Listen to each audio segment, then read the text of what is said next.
Pickleball Open. My name is Dylan Kimlin, and sitting next to me, the Queen of Australia herself, Sarah Burr. It is Sunday, ladies and gentlemen, and you know what that means, championships on the line. We are live here from Grandstand Court, and we're about to get stuck into our first bronze medal of the day. We've got a well-known figure here in the Australian pickleball scene, none other than Fook, who will be taking on the absolute superstar, Duong. This will be 3-11, win by 2. Utilising the Franklin X40. Sarah, thank you for jumping in the booth with me here at the Melbourne Convention Centre. Oh, it's a pleasure. Thanks for having me on board. And you've played quite a few matches on these courts already. What can we anticipate for our first singles match of the day? I am hoping for a 3-setter here. Both very, very seasoned pickleball players here, singles players, very athletic gentlemen. I'm looking for some massive, long firefights, baseline rallies. Lots of athleticism on display here, I'd imagine. Oh, yeah, not wrong. Plenty of sprinting around. I was watching QD warming up with his family just before this match began, and it's a pretty warm day outside, let me tell you that, and he is bringing that heat here on this main court. Speaking of Duong, I'll be covering all of his matches today. I was speaking to him as well, as he does have a couple on the championship court as well later on today.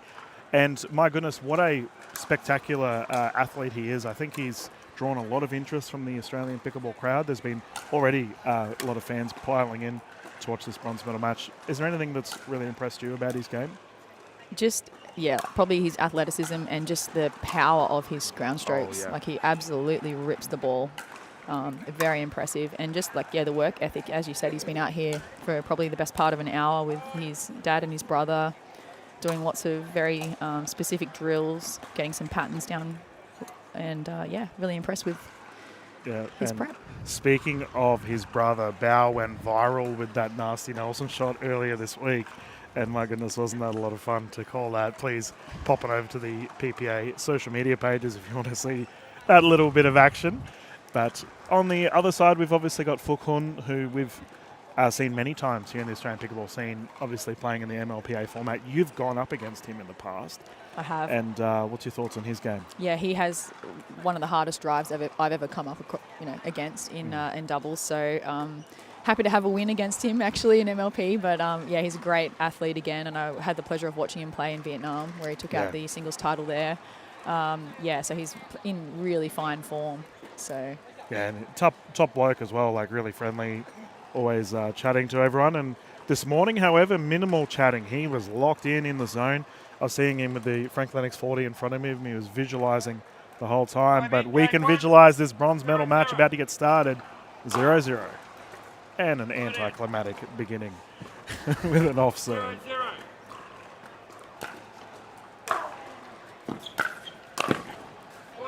And there we go, first points on the board. Yeah, managed to really get the ball to dip to Kwong's backhand there. So we'll see if that's a pattern that's going to emerge throughout the match.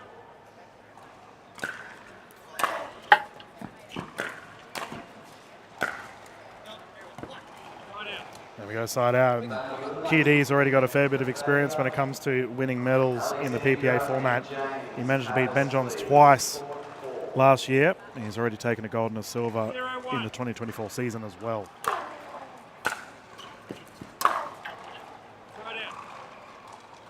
His first gold medal was against Connor Garnett at the Rate Championship in October, so not that long ago. Yeah, certainly stormed onto the pickleball scene, that's for sure. 1-0.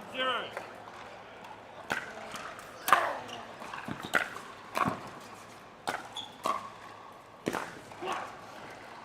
we go, Fook responds. And it's great to see the Vietnamese representation here. Yeah, there's quite a few Vietnamese players here across all divisions and age groups, so it's impressive to see them make the big flight over. 0-1.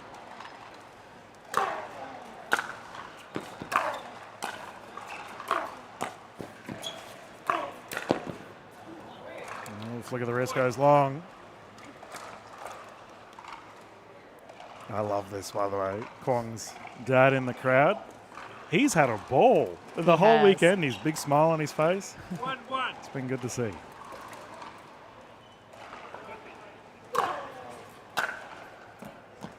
Point. Fook's having a little bit of trouble here with the serve. Yeah. It's just dealing with it. outrageous. It's just so hefty. It's got so much pace and it's so deep. Really hard to get that 2-1. rhythm.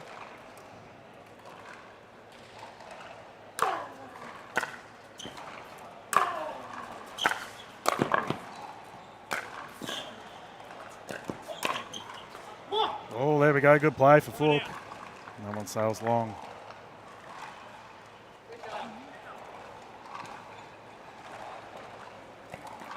It's been a good turnout from the Victorian fan base this weekend, but quite tense at the moment. Everyone just enjoying the moment. 1-2.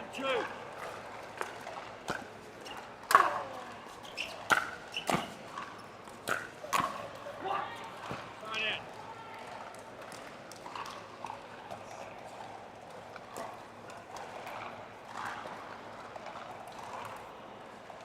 T1.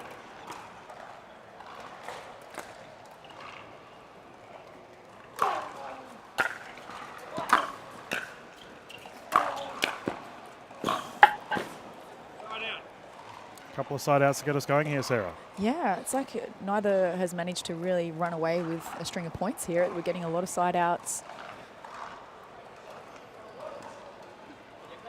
Officials for this match of Campbell and Jay. Two known names here in the Australian pickleball space for the referees. 1-2. Absolutely.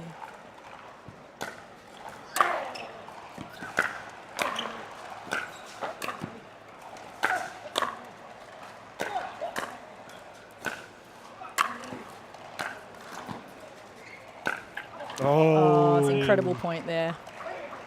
Big rally. Just And pickleball 101 going side to side, right? Hit the ball where your opponent is not. geez, these fellas are so fit. Avatar, as he's known, and he will be showcased on many of our events today. He has 3 medal matches up for grabs on our championship Sunday. It's been a great tournament for him.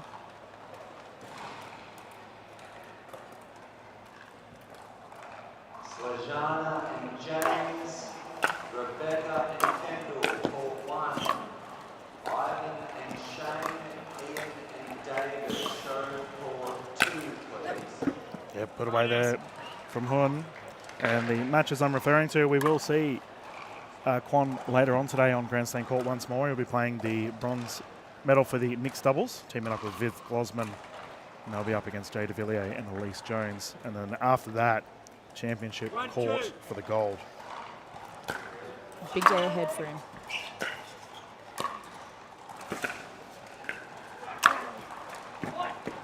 Yeah, well, he'll be trying to be a giant killer in that one, considering he's teaming up with CJ Klinger for the men's doubles, taking on Tyson McGuffin and Gabe Tardio, potentially sniffing around for a triple crown, both of those gentlemen. Wow. Can QD break hearts?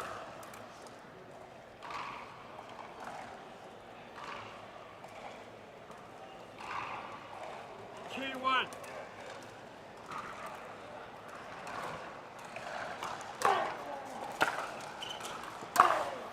Oh, bang. You know what's crazy, considering I was speaking to a couple of the pros and that they don't typically use the X40, or they haven't leading up to this event until, like, I think it was a couple of years ago they used to use the X40. True. But they consider it a little bit of a slower ball, but as a result, it adds a fun element to the match. It does. Some longer rallies. Yeah. Entering court 2, please. Sorry. Yes, court 2. But keeping that in mind, it's still outrageous how fast this ball's zipping around, considering that. So we've got a timeout here. Yeah, Fook opting to have a bit of a breather. And fair enough too, Sarah. We talked about how, I guess, such a big day that QD has, but Fook for himself, this is the only, we're really wanting a positive showing to get started here for this bronze medal. And he's no stranger to high pressure environments. We've obviously seen him perform well in other events in the past. So Yeah, and like we were saying, neither has really managed to break away here in this first set. We're at 3-1. We've been running for quite some time now, so not a bad timeout here to just regroup and really think long and hard about what he's going to do with this serve. I found that his serves have been a little bit shallower, okay. so potentially he might be looking for getting some more depth on the serve. Yeah. Try and negate that sort of advantage that the receiver has on the point. It feels a bit strange seeing Fook run around in a tournament without his good friend Marcel standing next to him. No doubt probably tuning in. Yeah, they're a package deal, those two. But we can continue this match once more. And QD is pacing. He is. He's locked in. We'll look over at Dad there. Looking at 1 timeout remaining. There is 1-3.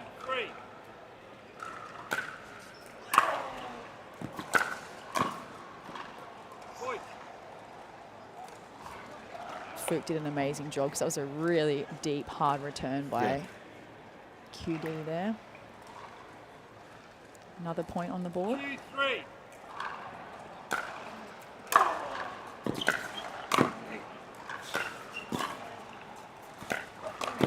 There we go. Covering the angles and solid timeout. Yeah, and he's really, the ball's a lot lower, so his drive seems to be a lot lower over the net, so there's really not much that QD can do with the ball. He's there and he's volleying it, but he has to hit either, you know, horizontally across that ball or even up on the ball. So.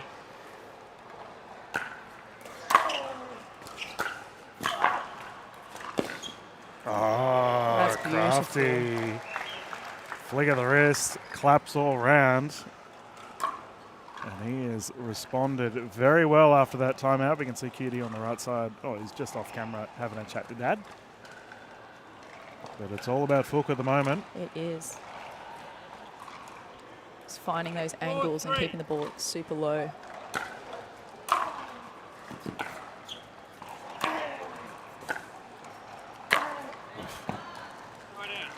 And I do wonder whether, you know, if you are coaching QD, you can't say he just hit the ball harder because he does that in spades. He does. I guess it's just get it as deep as you can. It's not even just about how hard you hit it, but it's more about depth.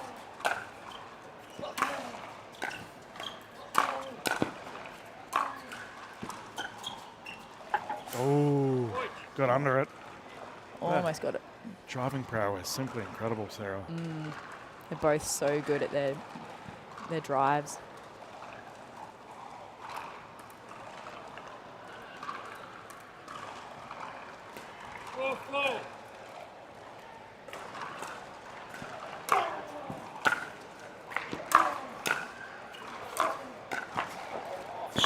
Oh, there we go.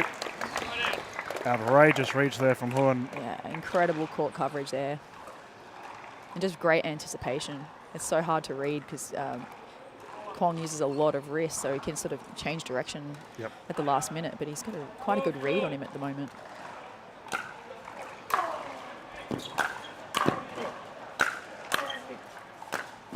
Oh, he is feeling himself right now. That's just simply too good. Terrific shot down the right side of screen. And these fellas going blow to blow to get us started here on our Sunday morning. 5-4.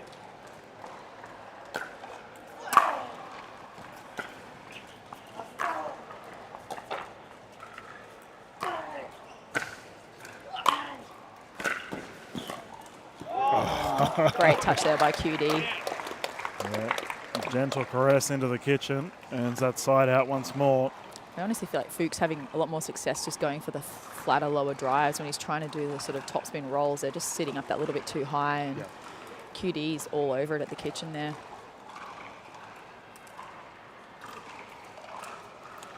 Yeah, and it's a warm day outside at the moment, considering we are in the Melbourne Convention Centre. It is pushing mid to high 30s, I think. So that's in Celsius, by the way.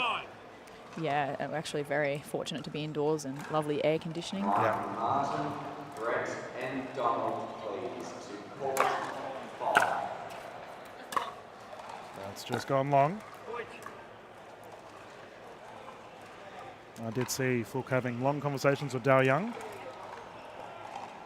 discussing their paddles yesterday. Oh, right.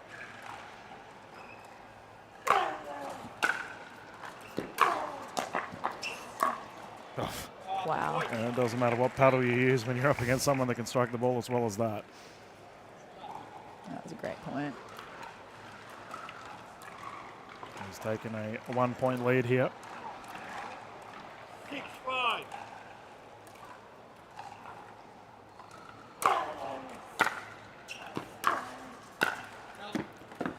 Down the wide side once more.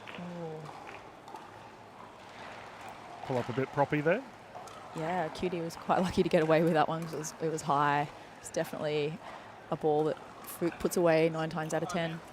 And we have timeout. We have a timeout here 7-5. from the side of Fookland, and we're going to have a timeout ourselves, ladies and gentlemen, as we bounce into a quick commercial break. Live here from the Melbourne Convention Centre. We will return straight after this. Introducing Skechers Pickleball, the official footwear of the Carvana PPA Tour. They're ultra lightweight and responsive for incredible speed. They have Goodyear rubber outsoles with a specialized pickleball design for increased side-to-side stability and agility. Plus, they feature shock-absorbing foam and Skechers' famous relaxed fit design for incredible comfort game after game. Conquer the court in comfort.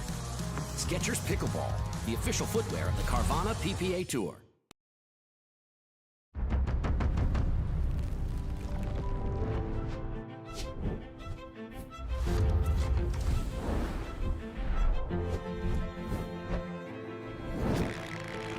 Water, waste, energy. The game is on. Together, let's fight the ultimate match, ecological transformation. Veolia. Welcome back, everyone, to the Proton Australian Pickleball Open. We're about to get underway once more. Second timeout. 7-5. QD with a 2-point lead.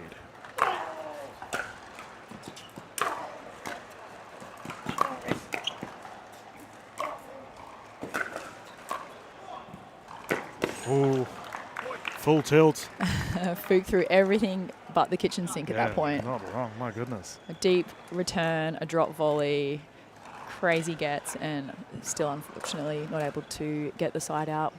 8-5.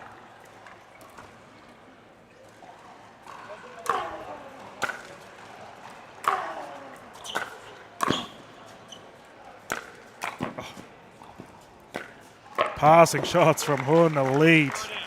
These are laser beams right now. And that's the crazy thing, right? Like, for our Australian viewers tuning in, this is the level that's expected if you want to play professional. You need to be perfect. And Fook is doing very well considering.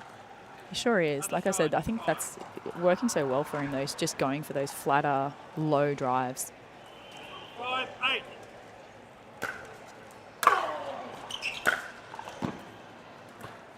That's off to the wide side, and once again, another side out. The crowds continue to pile in here at the Melbourne Convention Centre as we have a packed day ahead of us. 8-5.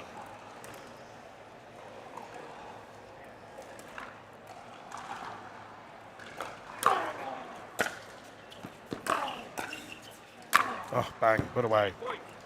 I'm actually keeping an eye out, Sarah, because I was speaking to a bunch of our Kiwi friends that are here, and they said for Championship Sunday, there's a big bunch of them, like 6 or 7 of them. They're all rocking up in like white suits to watch all of the matches. That's amazing. I love that.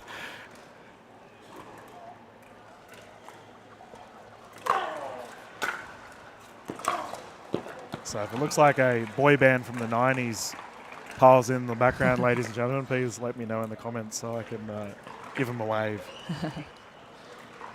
QD's just 5.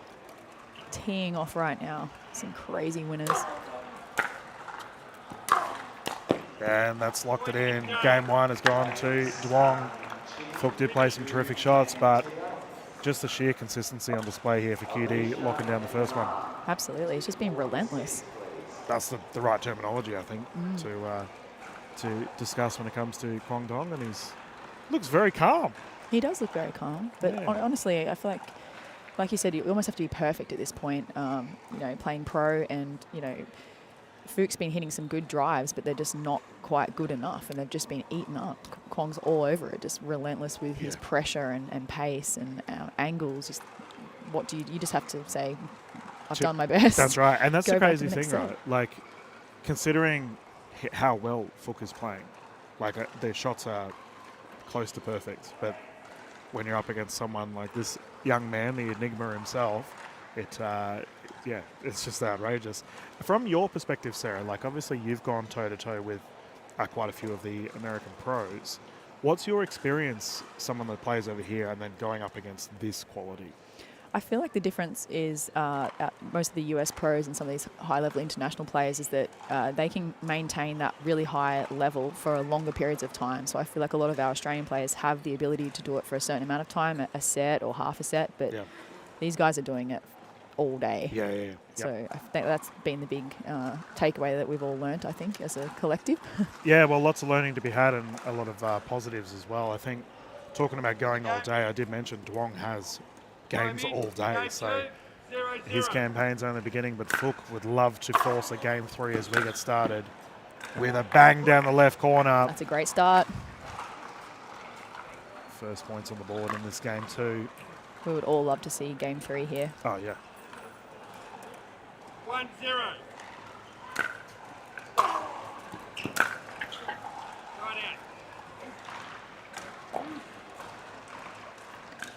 So Fook will have a huge following back at Vietnam, I'm sure, watching this match and cheering them on from home. It's a huge scene right now, pickleball in Vietnam.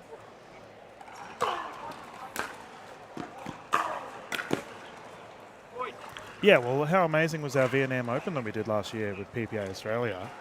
The Vietnamese cohort were crazy. They were just amongst the games and turned out in force. It was such a wonderful experience. Indeed, it was. You have to wonder who the Vietnamese were going for here. May the best man win. Well, yeah, I think they're just enjoying themselves, honestly, as we all are. And it's something I continually want to push, right? Like our region doesn't necessarily just represent Australia, it's New Zealand and Southeast Asia.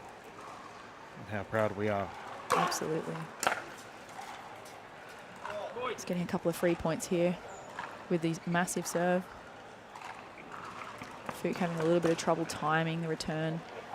It's the thing with singles, it's almost like the point's over if you don't get a decent return. So you have to go big, you have to take a little bit of risk.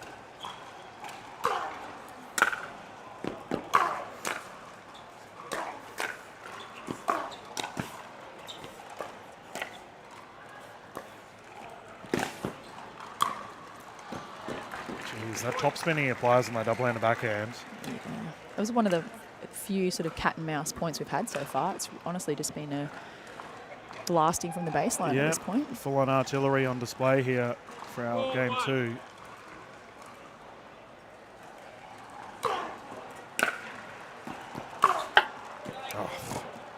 Bit of net love for QD. Yeah, he can't be stopped, and we have a timeout here Timeout. on the side of Huon. And I think this is a scary sight to behold when QD's coming out and just swinging for the stars as he is currently. Sarah, if you find yourself in Fook Huon's position, what would you be trying to change anything up? I feel like, yeah, he's doing all the right things. Like I said, he's just missing a few of those returns. Like the serves are so hard to deal with. So I think you have to commit to going for the deep returns. And then honestly, like I said, I really feel like his best strategy is those flat, low drives. It seems to be working better than the rolls that he's tried to attempt. Most of the rolls have just been sitting up that little bit too high. So I think put that one in the back pocket for now. Stick to what got you locked in for most of game 1. It's sort of, we had them locked in at 5-5, 4-5 for quite some time. And get the serve back and going big. He needs to go big on the serve to force like a weaker return from QD. I want to touch on that point because when I think of male singles players here in Australia, Tom Evans is probably the only one that really rips his serve. Zach Grabovic does as well, but is that something that we feel that the Australian pickleball cohort probably could develop a little bit more as a 100%. I feel like it's a massive part especially in the singles game. Yeah.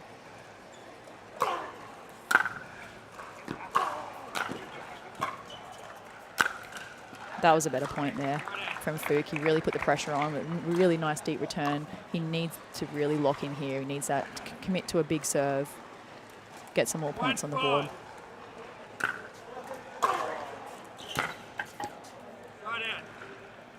He's frustrated with himself. Yeah, well, no one likes coming fourth.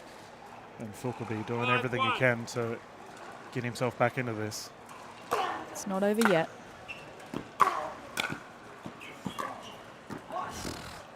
Painting lines there. It's just insane.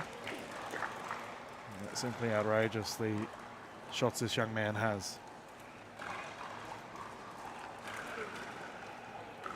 6-1.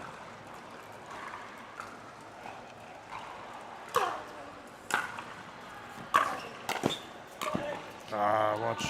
You notice that was such a short return there. It just really, the point was over from that point. You really couldn't recover from that. Well, let's discuss that from a deep analysis point of view. So we often talk about the service, but 7-1. the return is crucial in singles. 100%. Otherwise, you're on skates for the rest of the point. And we can see Oh, that was close. No. Point. Refs Fuchs- have confirmed that the ball was long. Yeah, well, Fuchs obviously recognised the longer returns were required and unfortunately overcooked that one.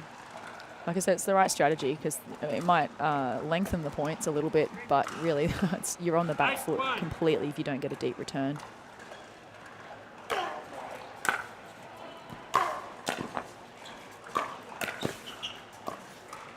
Pirouette there from Hun, and QD living in that transition zone. We often say that's the no man's land, but geez, he's all about it at the moment. Very comfortable, and we have another timeout here on the side of Hun. We are going to bounce into a quick commercial break, ladies and gentlemen, and we'll be back live here from the Melbourne Convention Centre to return for this game too.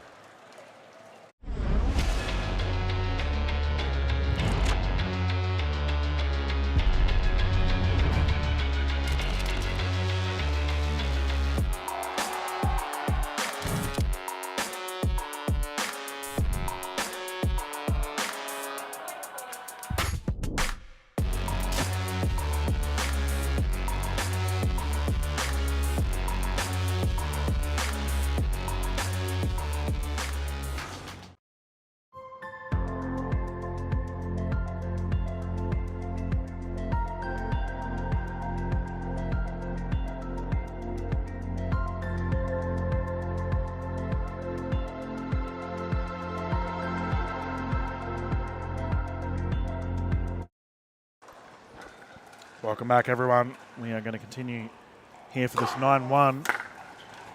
That was a great approach by Fook there. He's sort of got a bit of pep in his step now, so I feel like Timeout. oh, Timeout here on the side of Duong. maybe he sensed it too. Bit of a change in the body language. Yeah. It's like he puffed his chest out or something. Yeah, a little Fook bit here. fired up. But I was going to say, that play there, I just assumed that Fook had put it away and made a winner, and still QD managed to get it and nearly pulled off a crazy ATP. Just goes to show, I was speaking to a couple of the Australian pros like Joey Wild, George Wall, to name a few, and one of the big things they've said for our player base to really learn from is you can't expect that you've won the point. Yes, you have to win the point like 5 times against these guys. Yeah. Yeah, and obviously for all of our rec and social players around the country, that's something that we all do, right? You hit a nice clean shot, you're like, oh, they're not getting that back. You admire your shot. But for these guys, you can't rest. And that must be really hard on you as a player, right, in this situation. 100%, yeah. Like it's never over. You've got to, like you said, always expect the ball to come back and be ready for it. Yep. Recover quickly, no backswing and like admiring. Oh, there we go. Bit of there from Hun. He does get Got a some. big smile now. I love this energy. It's really positive energy out there by Fook. The mentality required in singles pickleball. 2-9.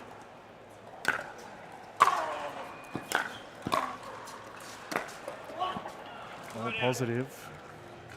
But it does seem that he's striking the ball well after that timeout. He needs to dig deep here as QD finds himself 2 points away from a bronze medal. Yeah. 9-2. Fox. Caught up on the serve here. So the Yesterday warning. Replay. first 9-2. warning for the serve with his wrist being above the paddle.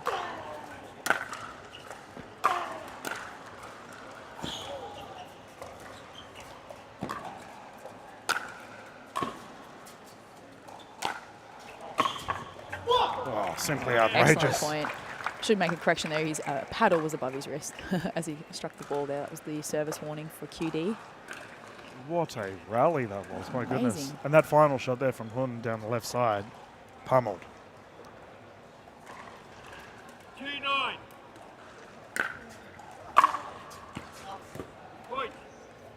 got an easy point there. Can he make a run here at 3-9? 3-9.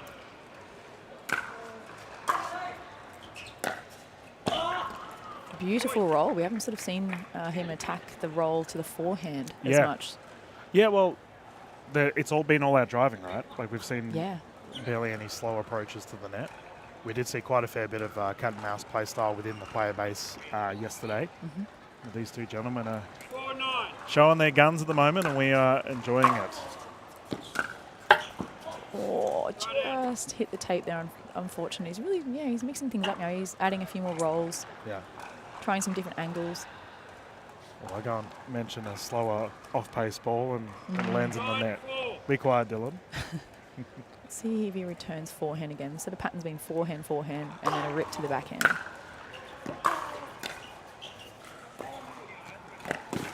That angle is outrageous.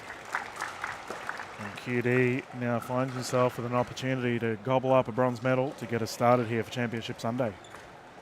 Let's see if Fook can do something about that. 10-4.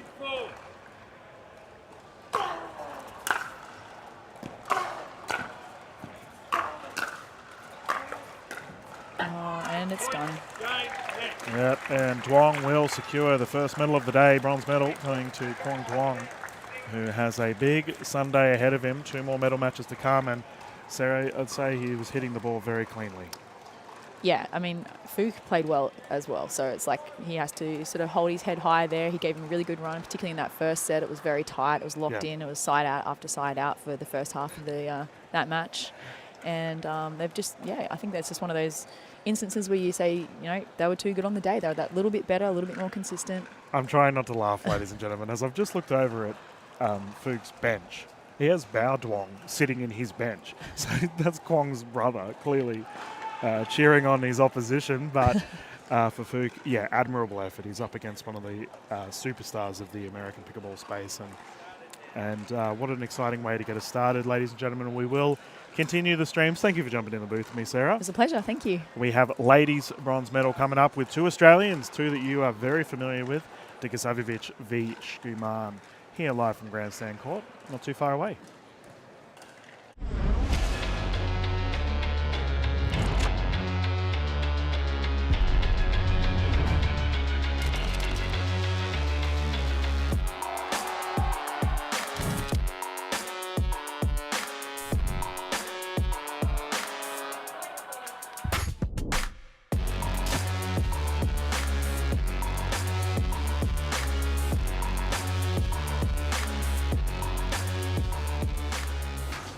This is what you're waiting for. I think we're ready to ride.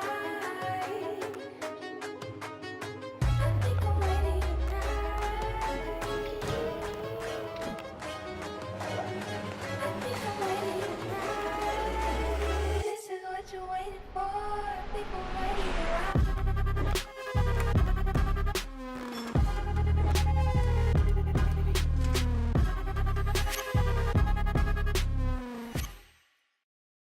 Introducing Skechers Pickleball, the official footwear of the Carvana PPA Tour. They're ultra lightweight and responsive for incredible speed. They have Goodyear rubber outsoles with a specialized pickleball design for increased side-to-side stability and agility. Plus, they feature shock-absorbing foam and Skechers' famous relaxed fit design for incredible comfort game after game. Conquer the court in comfort. Skechers Pickleball, the official footwear of the Carvana PPA Tour.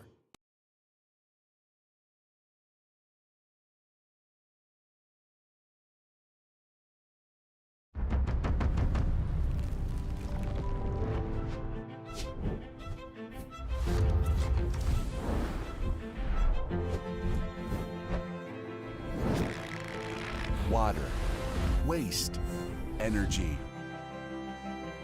The game is on. Together, let's fight the ultimate match, ecological transformation. Veolia.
Introducing Skechers Pickleball, the official footwear of the Carvana PPA Tour.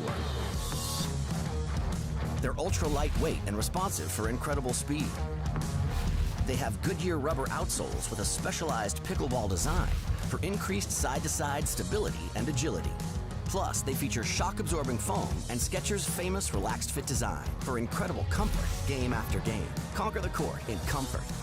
Skechers Pickleball, the official footwear of the Carvana PPA. Good morning, everyone, and welcome to the Proton Australian Pickleball Open. My name is Dylan Kimlin. Sitting next to me, Dan Sybkus, the wonder from Tasmania, jumping in the booth. We're about to get underway with our bronze medal here for the ladies. Two Aussies on display. We have Andy Dikasavjevic taking on Nikola Skuman. And Dan, this is going to be a fun one. It absolutely is, Dylan. We're really looking forward to these two females from Australia representing us in this bronze medal match. Yeah, not wrong. Obviously, heavily favoured within the MLPA format as well. Andy Dikasavjevic just recently signed as the captain of the Northern Crocs, so she'll be getting snappy out there on the court. And let's talk about Victorians. Well, Nikola Skuman locked in as the #1 draft pick for the Melbourne Mavericks. So fair to say, I imagine there'll be a little bit of bias within the fan base getting behind young Nikola. I absolutely agree with that one, Dylan. I know Aaron Blitz, captain of the Melbourne Mavericks, was super excited to get that #1 pick and lock Nikola in. I think that pick took about 5 seconds for him to lock that one in, and he was pretty happy with that. Yeah, not much thought in that one at all. And Nicola's had a terrific weekend thus far as she's mucking around out on the court. Our officials for this game, Donna J, Paul Campbell will be calling it. This will be 3 games to 11, win by 2. Utilising the Franklin X40s as well. Big thank you to Franklin for continuing to support the Australian pickleball scene. And Dan, I think we kind of all know what to expect from this one. Both high-level tennis players, these two. And I know Nicola's represented Queensland. Andy has gone over and played college tennis in the States.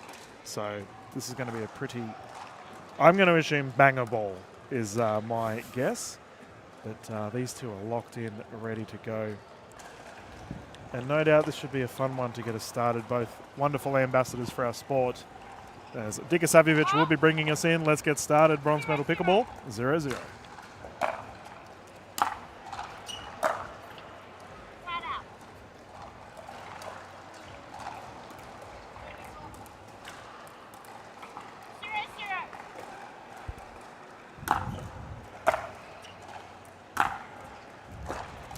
Drive there from Nikola, just a little bit too much oomph on it. A wonderful Sunday morning here at the Melbourne Convention Centre. Quite warm outside, Dan. Absolutely. I think it's a 37-degree day today, Dylan. Very, very happy we're at the Convention Centre inside here. A couple of driving errors from both ladies, just easing into it. They did obviously just watch the men's bronze that we saw between Duong and Fook.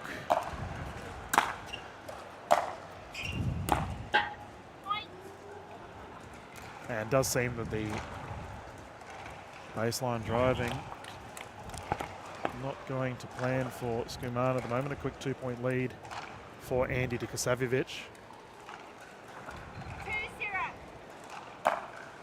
2-0.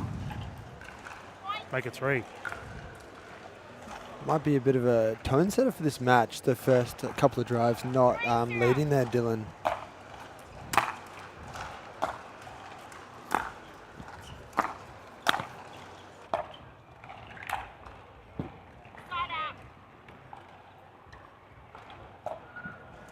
That's a terrific shot there from Nikola to earn that side out once more. 0-3.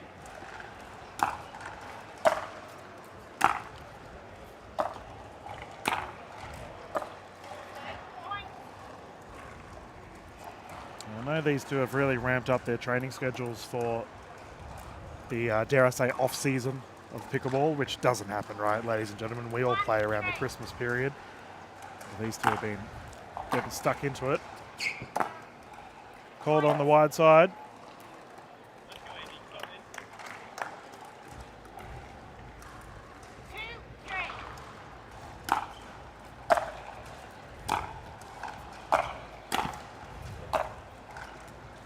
Now, interesting, Dan, when I was covering Andy's game for the singles on our first day, on the Thursday, I did notice that Andy was really taking her time with the approach to the net.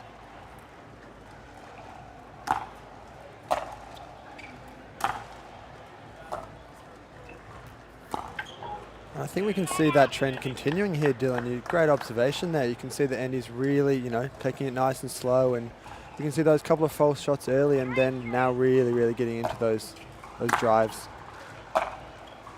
Diana and Daniel, Rachel and Jay, court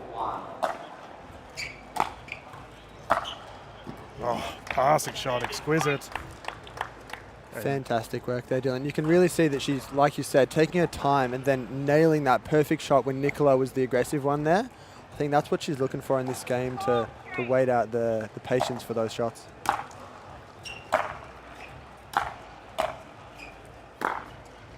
There we go, Skuman responds. And it's interesting because the singles match that Andy did play quite passively was against Ekaterina Bianchina, who obviously comes from a high tennis background as well. So I can understand the reasoning behind this particular strategy. See, there's a good example. So Andy could have come in on that nice deep return, opted to stay back, and it gave an opportunity for Nicola to launch. Yeah, paid the price with Nicola nailing those backhands straight down the line. Fantastic shot.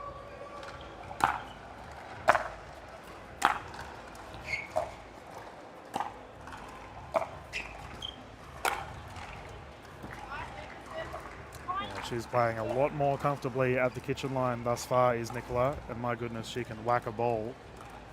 She sure can. You can see the first lob of the match there. Didn't really go Andy's way, but you can see Nicola's all over that one.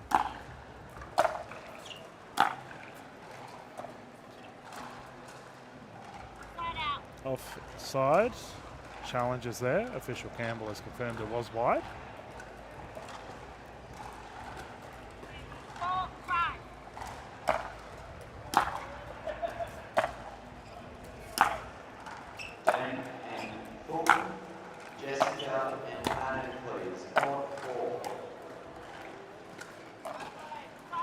Where's the dive?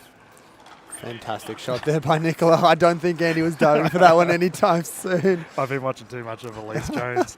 She's throwing herself around these courts. Wouldn't throw herself down there in the kitchen too early now.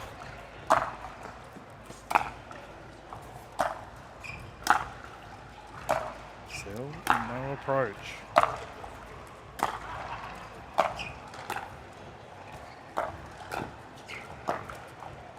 Too good. It definitely seems that Andy's comfortable on that baseline. She's going back to that tennis play style. Super comfortable. You could see there was a couple of really excellent shots she nailed there, especially on the backhand, and she still hesitated to come up, but working out for her with nailing those ones right on the line.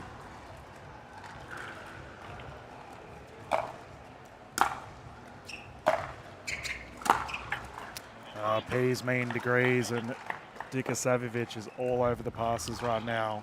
Currently enjoying a lead here in this game one.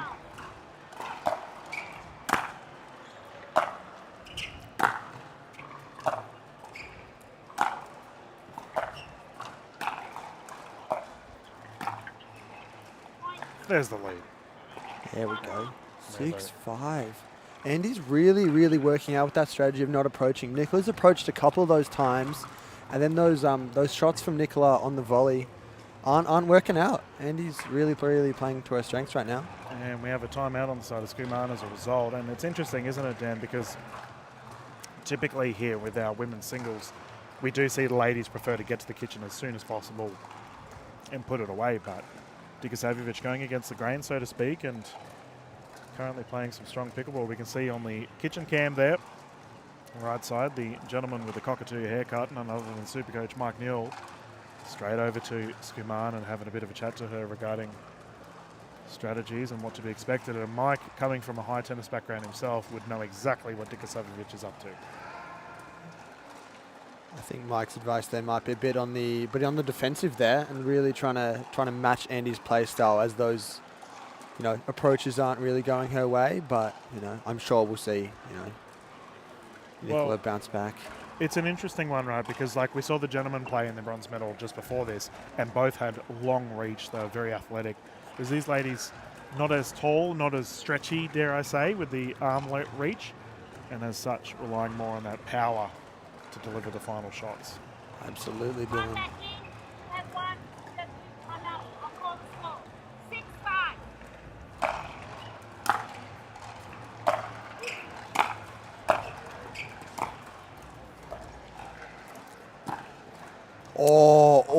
almost had that one ATP, Nicola. Not quite there, I don't think. You can see Andy switched it up after us talking about her staying on the baseline. First point up to the kitchen.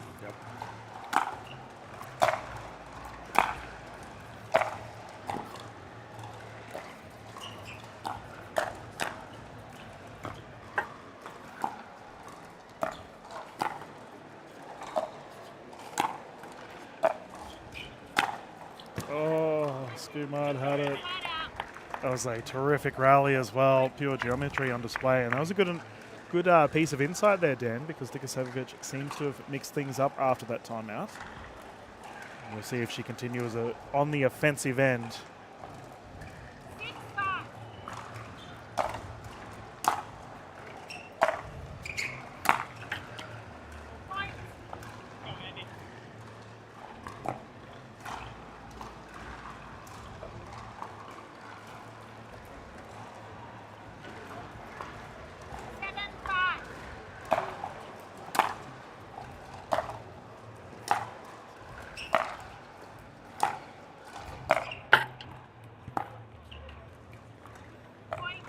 Terrific shot there as the ladies are really getting stuck into this game one.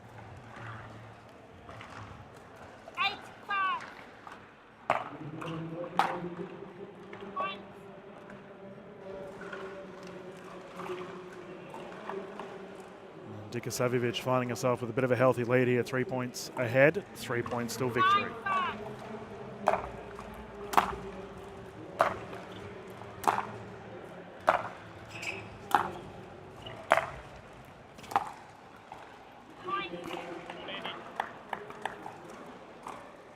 Pressure really starting to mount here for Skuman. Then Queen, Una to Una, Elizabeth Dobson, and Grove Gallion lead. Show for 2. That's better. Much better there from Nicola. And she's had such a terrific weekend thus far, ladies and gentlemen. We know how well she can play, and at such a young age, dominating the Australian pickleball scene already. Championship All Mixed Doubles final. Proton match now on Championship court. Flick of the wrist in the corner. Dikasevic heavily using that double-handed backhand of hers.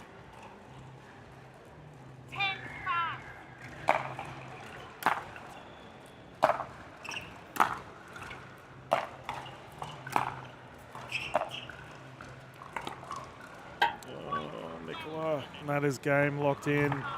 Dikasevic will take the first. Skuman, a little bit of work to be done here. She had a couple opportunities there for winners, but just couldn't put them away in the end. And we'll see how she can get past this as we will bounce into a quick commercial break, ladies and gentlemen. Game 2 underway very soon here for our women's bronze medal here at the Melbourne Convention Centre. Stick around, we'll be back soon.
Welcome back, everyone, to this bronze medal here from the Australian Pickleball Open.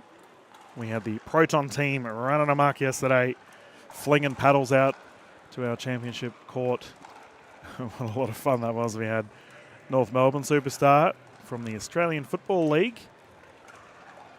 Glenn Archer was kicking footies, the Sharon as we like to call it here in Australia, out to our audience, and those lucky participants were getting a whole lot of Proton merch as a result. Game 2 underway here. Let's see if Skuman can respond 0-0.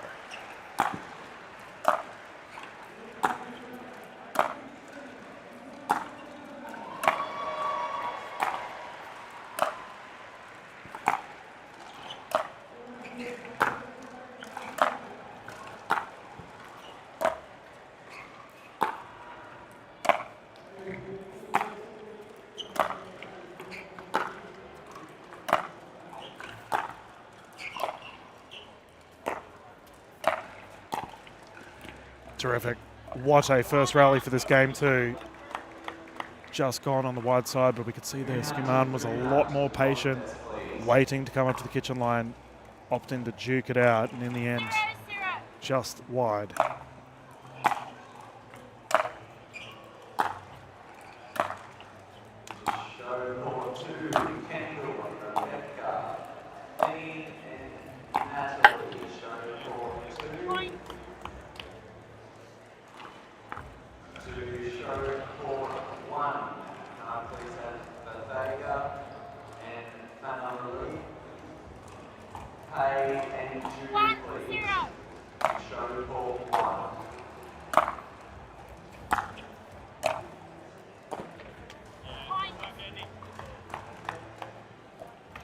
She's opting to come into the kitchen line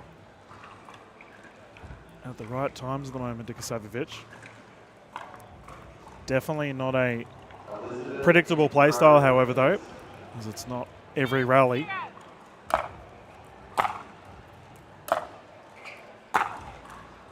And Nicola teeing off there, and she's looked a little bit flustered at the moment. The young superstar, the mental fortitude required to play at such a high clip is something we do discuss here in the Australian pickleball space. She needs to dig deep. 3-0.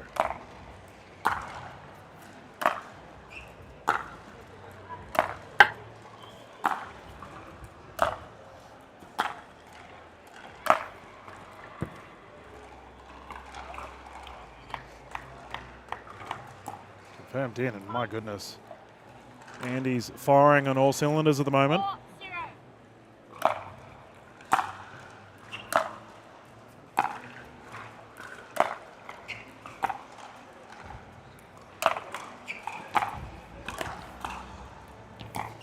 There we go, better shot there from Skuman.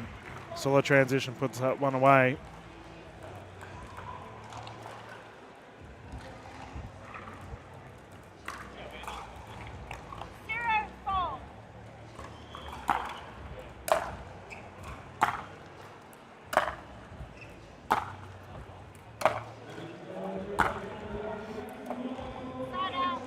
And it does seem that the driving battle is going the way of Dikasavic. She does look a little bit in the sorts at the moment.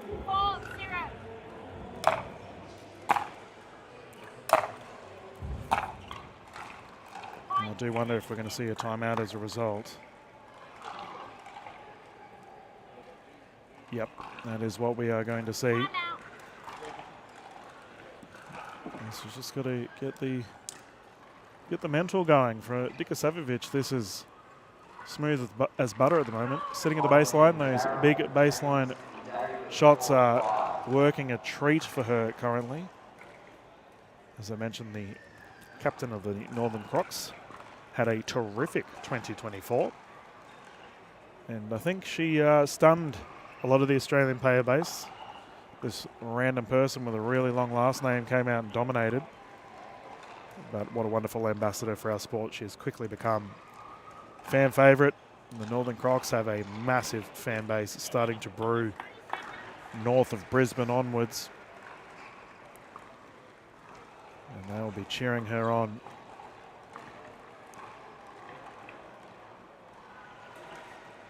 Andy Dikasavic did end up going down, however, in the semi-final leading up to this, and ironically similar to the mental discussion we're currently considering here with Skuman. Andy did look a little bit rattled in that final match, but my goodness, wasn't the opposition she was up against, though, just up to another level. The American ladies have come across and they have played very well. We will see them feature later on today.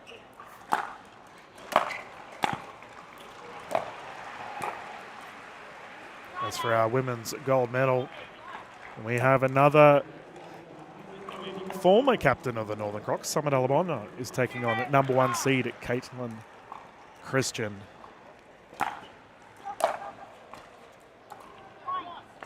Better than from Skuman. First points on the board.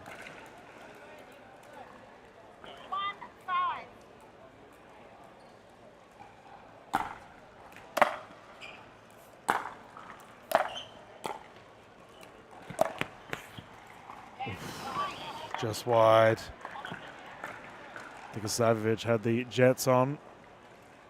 And a cheeky drop there. And maybe that is the strategy here for Nicola, to bring Andy in.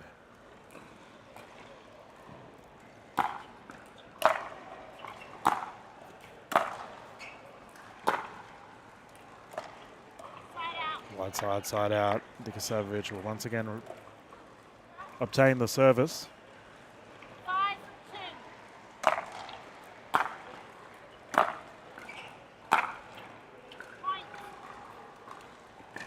And I don't know the exact percentage efficiency here for Andy Dikasavovich regarding a double-handed backhand and those passing shots. But my goodness, she is running at a very high clip. Minimal errors. And considering she's had a high percentage of her shots on that backhand, it's all smiles from her camp at the moment.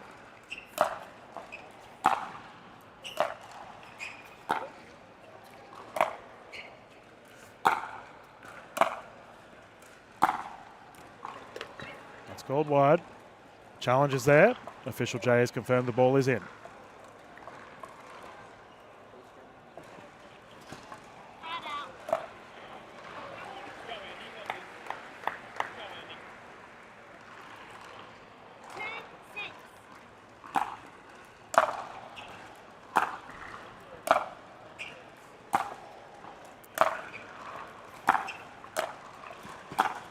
Oh, what a shot.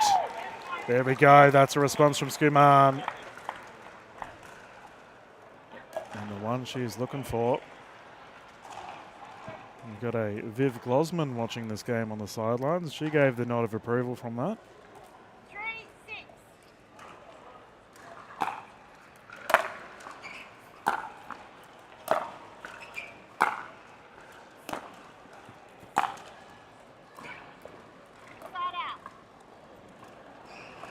And the consistent pressure here from Dikasavovich continues to build.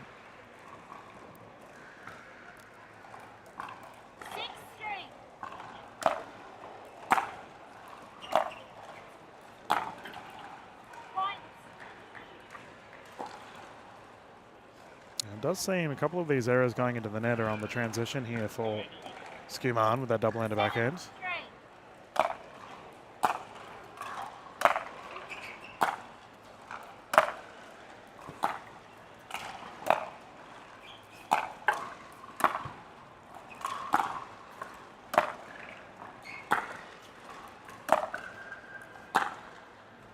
And it is all about that back right corner right now. Dikasavovich targeting every shot towards Nicholas Skuman's backhand. Very clear strategy, but it's working for her. We'll see if she uses that forehand once more to push to the right side. There it is.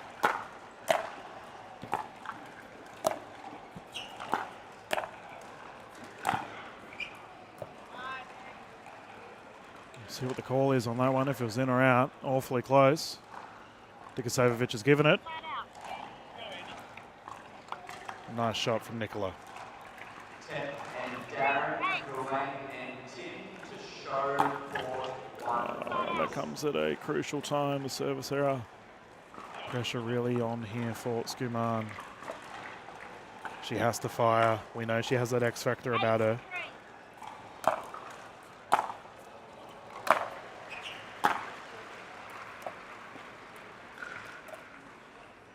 Ball's called long.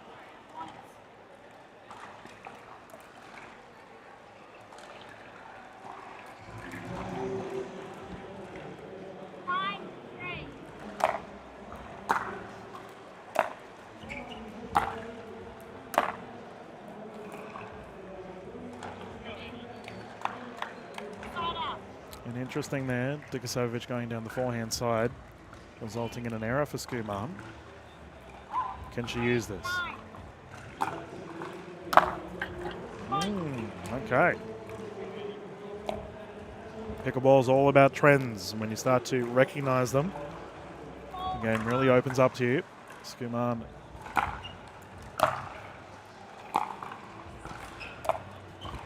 with a terrific shot down the left side. A bit more of an off-pace ball, spin applied.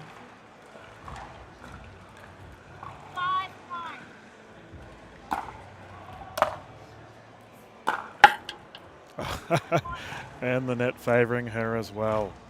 She will take every point she can get.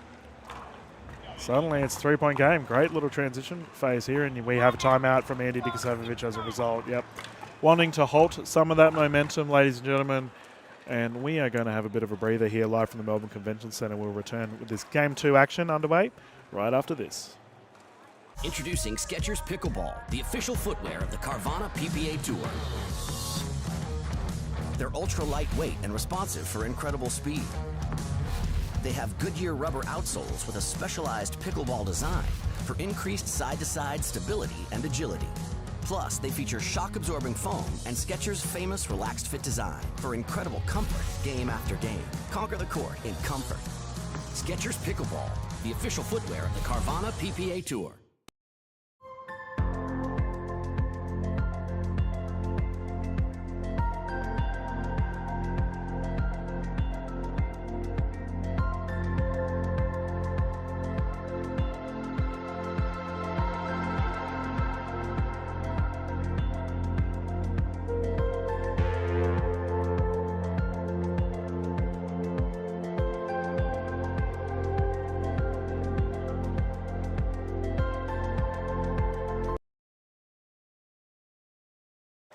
Welcome back, everyone. Game 2 underway here from Dikasovic and Skuman, and Nicola is responding. 3 points in it. Timeout call from Dikasovic. Suddenly the pressure has turned.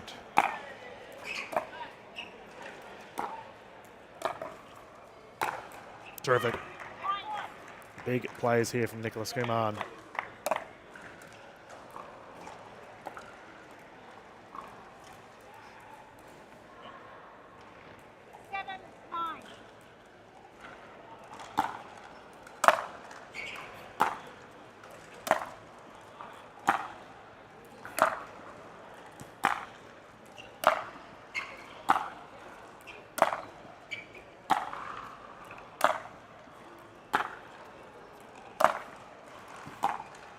There's that forehand to the backhand once more. Dikasovic going back to the well, as we would say. But she needs 2 points away from this bronze medal.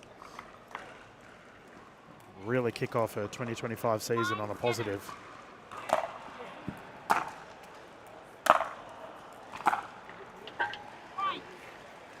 And she now finds herself in a bronze medal point. Andy D within sniffing distance of a medal.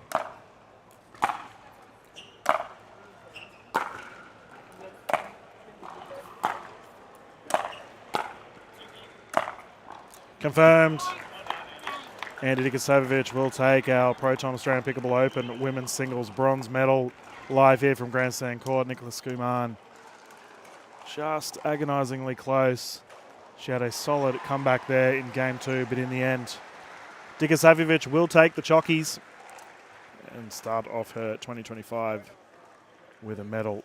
We have our next set of games raring and ready to go, ladies and gentlemen, for the next mixed doubles bronze medal. We will have Jay de Villiers, Elise Jones taking on QD. He's back on grandstand court. We did see him with the bronze medal for the men's singles, which he did lock in after beating Fook Hun.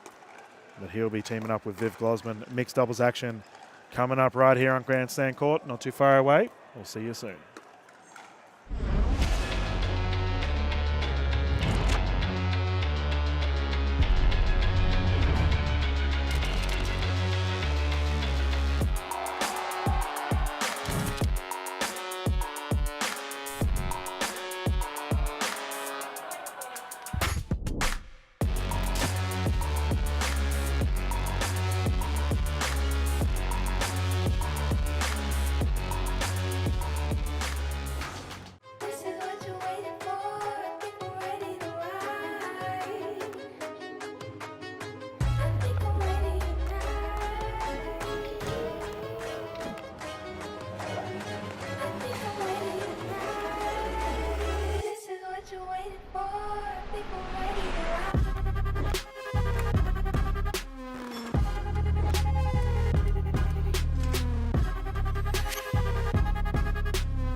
This is what you're waiting for.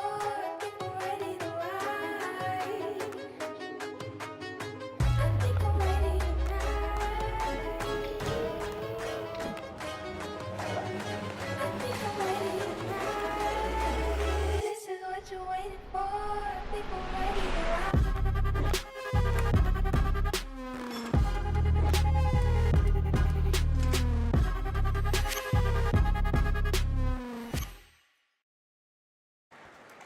Welcome back, everyone, to the Proton Australian Pickleball Open. My name is Dylan Kimlin, and we're about to get stuck into a doozy of a game here on Grandstand Court. Our bronze medal between Jones and de Villiers taken on Glosman and Quang Duong, who we had feature earlier today. He's already locked in a bronze medal. And we have some exciting games on display because for Viv Glosman, she is looking for her first medal of any kind in mixed doubles. So exciting one for her to see coming out, teaming up with the superstar QD. For de Villiers and Jones, they've both won one mixed title each. De Villiers' last was in 2021, where he has the gold medal for that. And then in 2023 in the Florida Open, he did secure the bronze medal. For Jones, her last mixed doubles medal, she only has one on board, and it was a silver medal in 2023. So a little bit riding on this one. Let's get us started. Jones de Villiers to bring us in 0-0.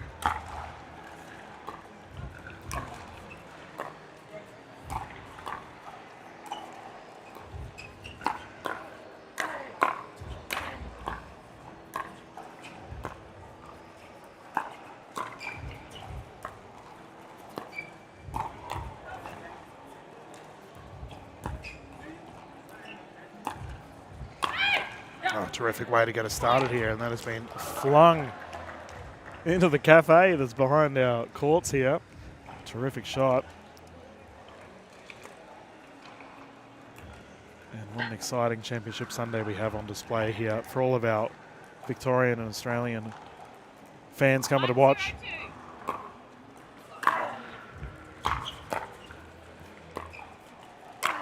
Oof, that's a body and a half. The apologies there.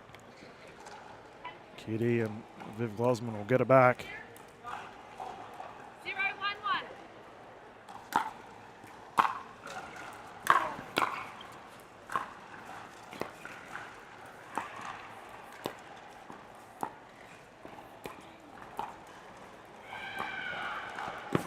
That angle from Jay de Villiers out of this world.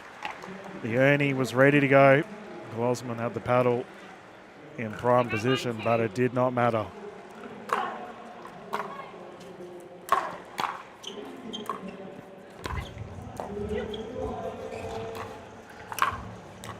Oh, perfect. He had an outrageous game with Elise Jones yesterday in the semi-final. Packed crowds on the championship court. They ended up going down in an awfully close game 3 against Irvin and Tardio.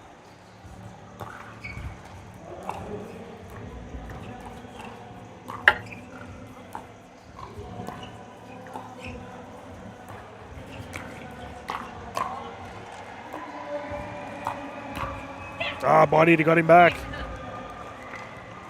And a quick congratulations from QD to de Villiers.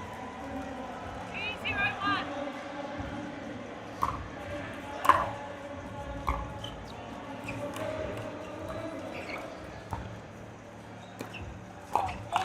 Ooh, let's go flying. Big grin on his face. These two are having fun. 3-0-1.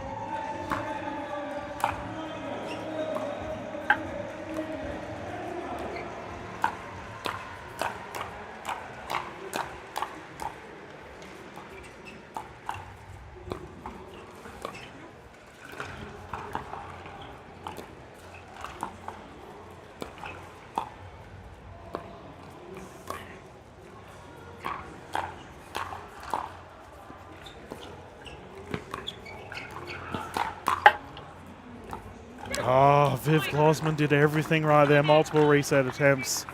Timeout on the side of Duong and Glosman. Oh, we can all take a collective breath after these quick first starters. This will be 3 games to 11, by the way, viewers at home, winning by 2. utilising the Franklin X40s for this event.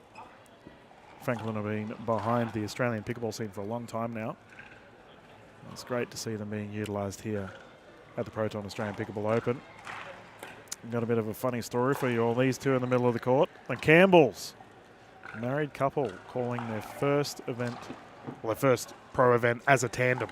So these two have been reffing in Australia for a long time, but never have they been put together on the same court. So there'll no doubt be a kitchen discussion about these two in the past. I've had the pleasure of calling these two as a duo as well.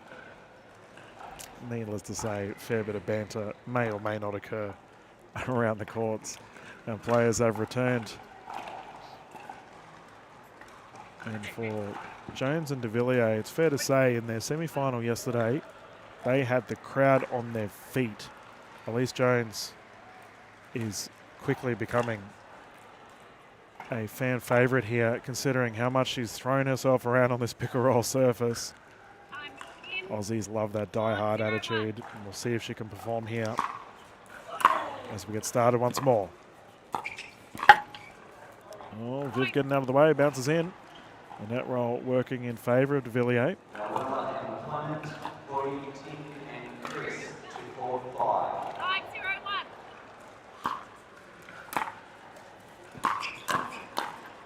There we go, good poach there from Duong. Recognise the pop-up, put it away with ease. 502. Oof, teed off. Joseph, James, and Alexandra to court 4. 602.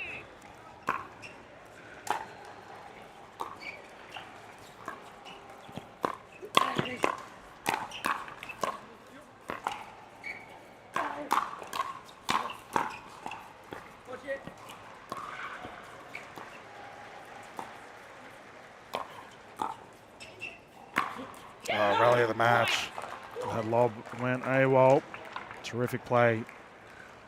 I've got to say, Glosman's been on the defensive for the majority of this match thus far. She had a couple of offensive opportunities there, but in the end, 702. what a start here for Jones and de Villiers.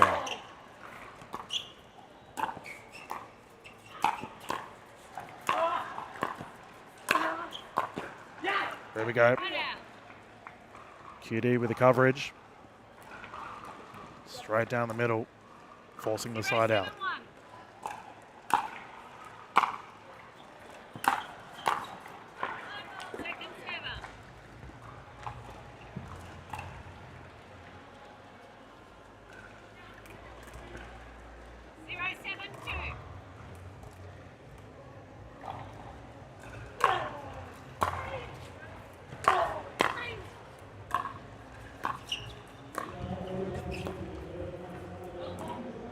There we go, first points on the board.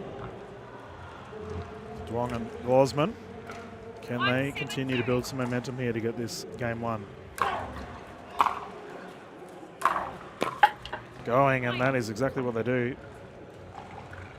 It's all about digging deep in these high pressure environments. 272.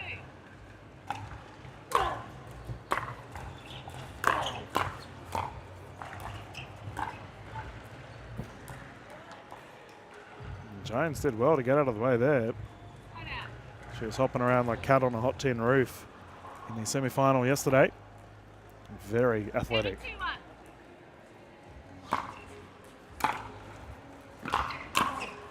721. Shoe hunting, that is crunched down at the toes of de Villiers. 722.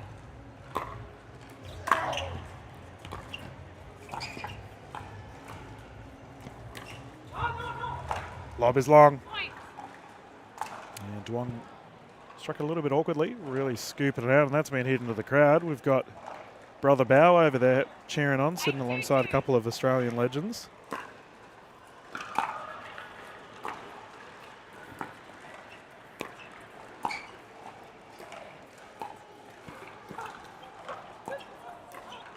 The Annie reset from De Villiers. Unorthodox, but he got it back.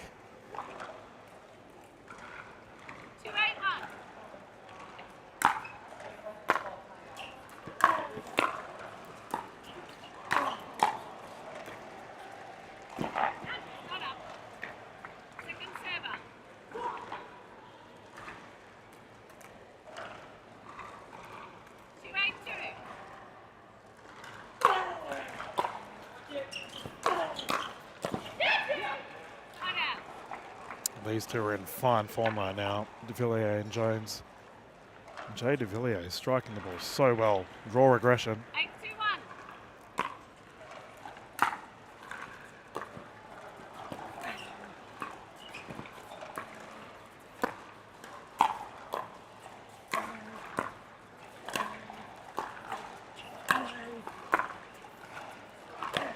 Oh, that's in the crowd.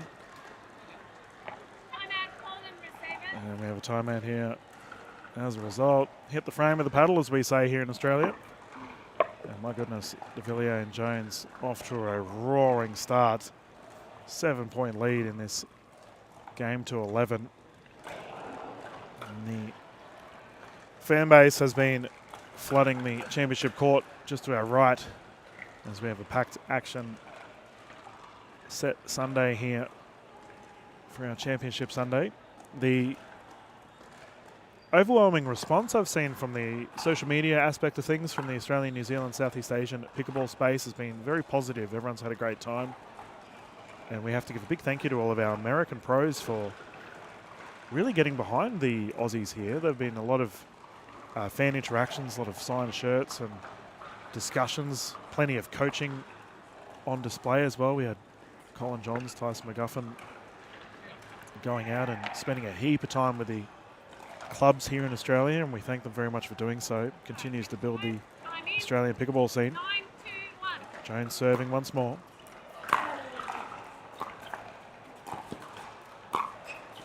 Oh, those ripped down the middle. What a shot. They can do no wrong at the moment, finding themselves in a game point situation.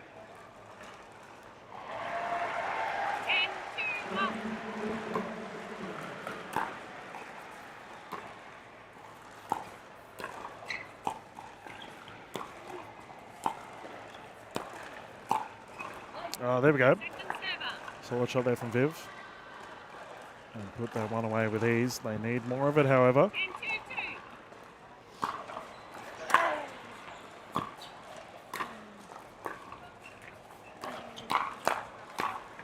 Oh, Jay De Villiers on another level at the moment. What a shot. Swatting that one away in game one has been locked in by Jones De Villiers.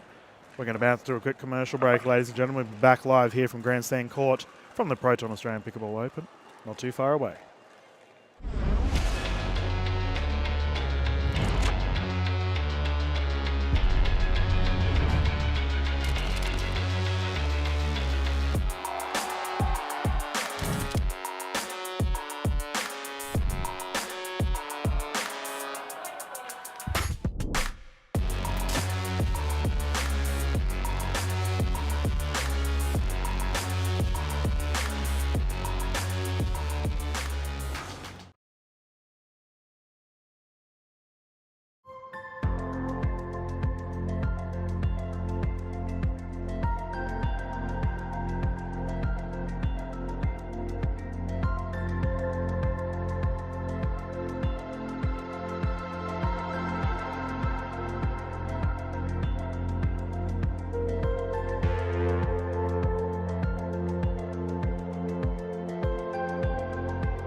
Welcome back, everyone, to the Proton Australian Pickleball Open. Game 2 underway here for this mixed doubles event.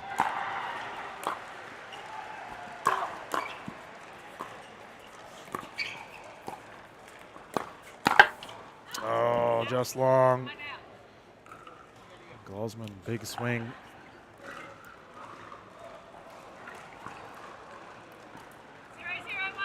Show court one, Christy, Alex, Matt, and Irene. Show court one.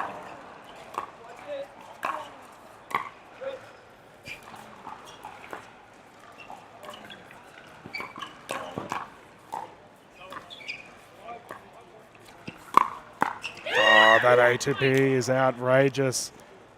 Jay de Villiers putting on a show here in Melbourne. 101.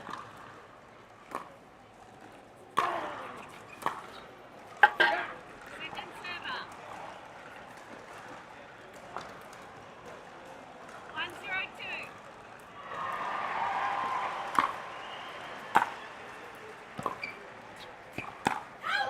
102.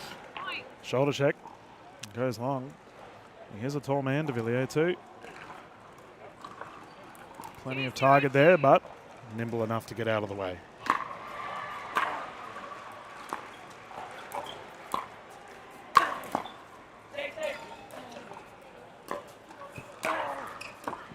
But that's a bit more of a positive strike there from Duong.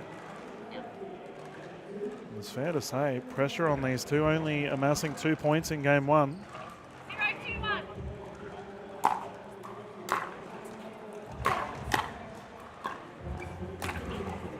Point.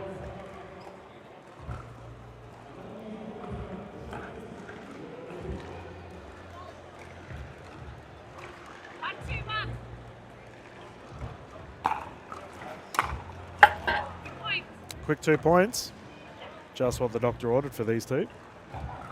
As we have a tied game leading in this game too. Losman Duong must force a game 3.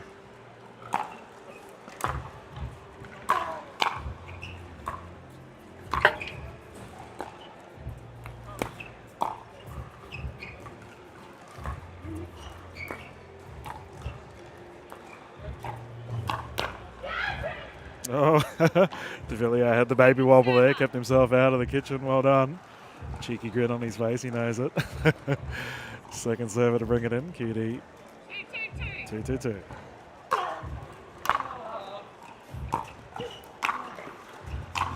Oh, that first pickup was out of this world. Did not matter though. Jay de Villiers is on another level right now. Clean strikes, playing big. 2-2-1. Martin Simmons, James McCoy, Don Wright, Martin Bertolets to court 3. 2-2-2.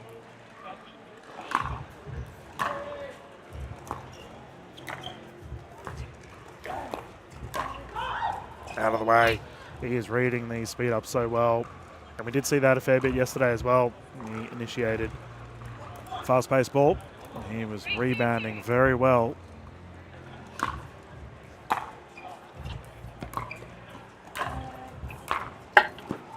Oof.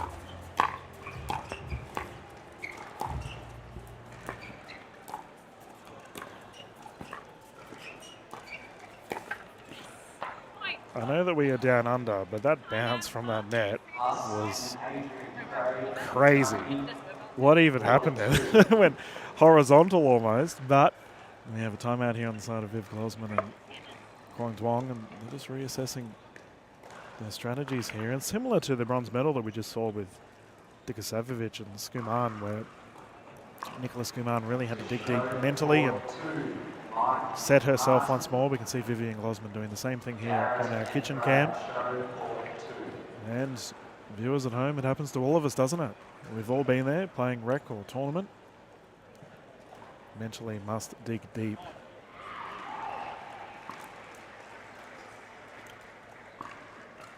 As the players are returning to the courts. We'll see how this pans out. De Villiers and Jones playing some very solid pickleball. Time in. 4-2-2.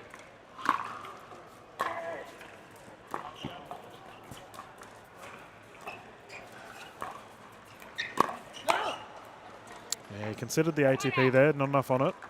Ended up popping it up.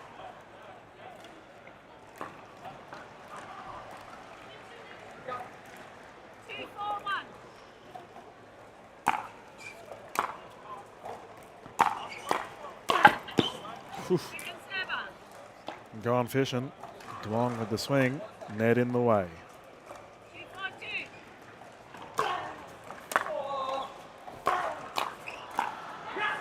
One out. fair few unforced errors here on the side of Duong and Gosman. Jones and de Villiers will be loving it.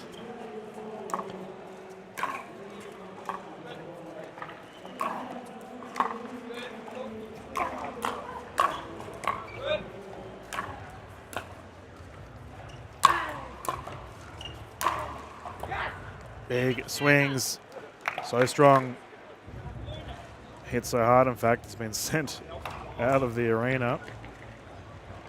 Our wonderful staff here from the Melbourne Convention Centre collecting that X40.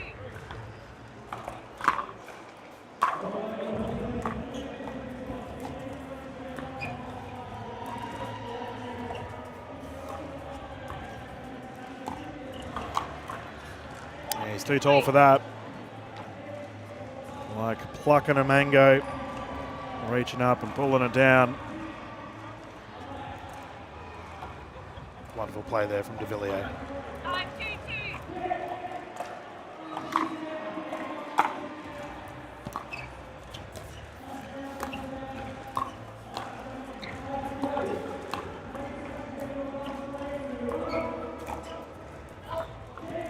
Ball's gone out.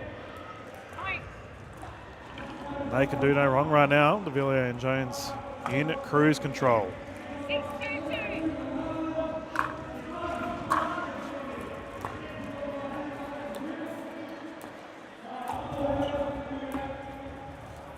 Oh, wow. That lob is perfect. It's one of the big things I've heard from the Australian player base. All of our pro players coming across. Just how good these players can lob the ball. That was inches away from Duong's paddle. Right on the line, right on the money. 5-point lead.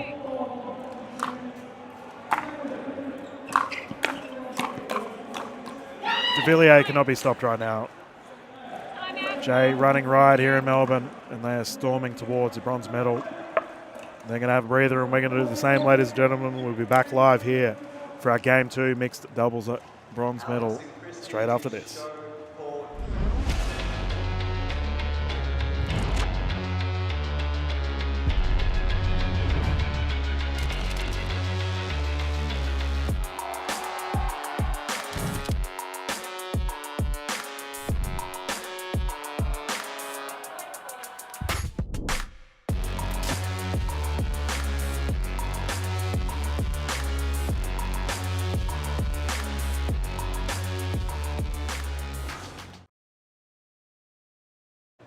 Welcome back, everyone. And once again, thank you to Proton for getting behind the Australian Pickleball Open. They've been busy out there with our players this weekend. I am speaking to a couple of our juniors, actually, from the PPA Australia. They got them hands on some new shiny Proton paddles. Their eyes were lit up like Christmas trees. They were so happy. Let's get started. Game 2 still underway here.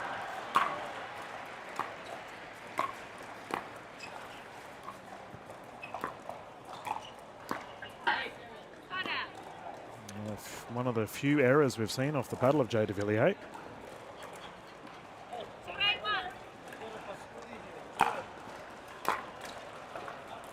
Returning error.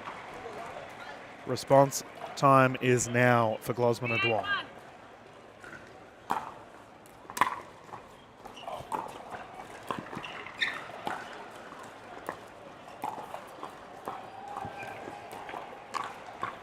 Once again, that's his second lob that he has plucked down with ease.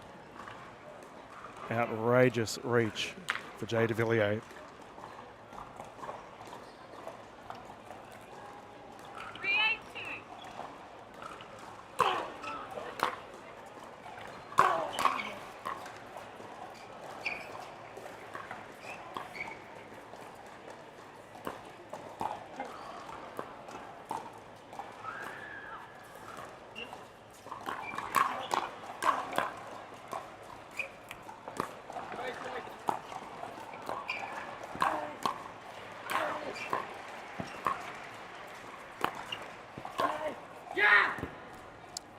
Ooh, just skipped in. Elise Jones was bopping around like a southpaw trying to keep that one alive. Multiple resets, but in the end, offense too strong from QD and Glosman.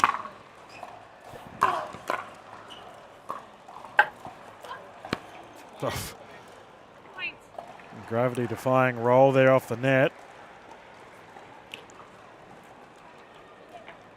A tape tickler, as we call it here in Australia.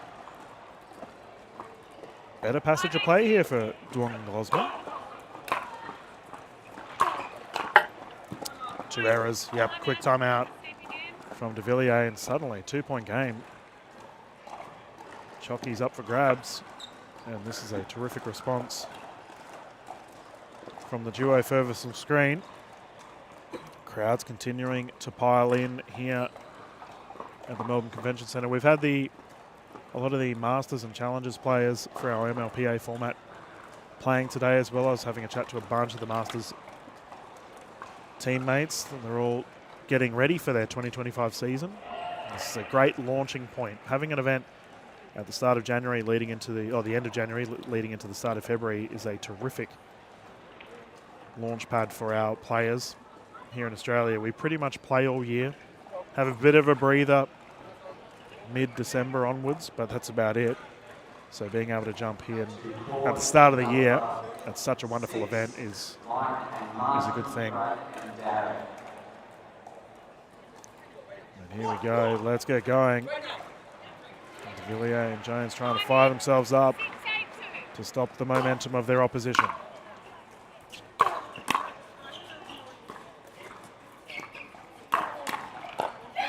Put away, and he stayed out of the kitchen.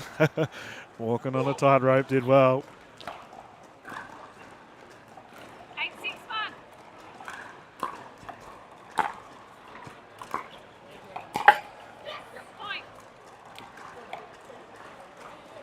The net has been heavily involved in this game too.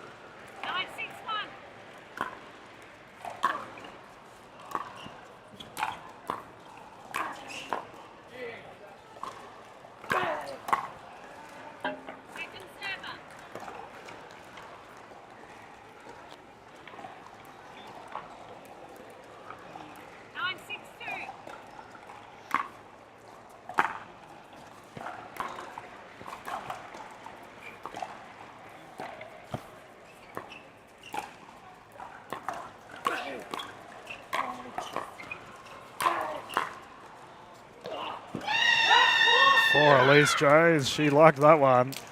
What a recovery. And that lob has just framed it for Kwong Duong, and suddenly we have ourselves on for a bronze medal point.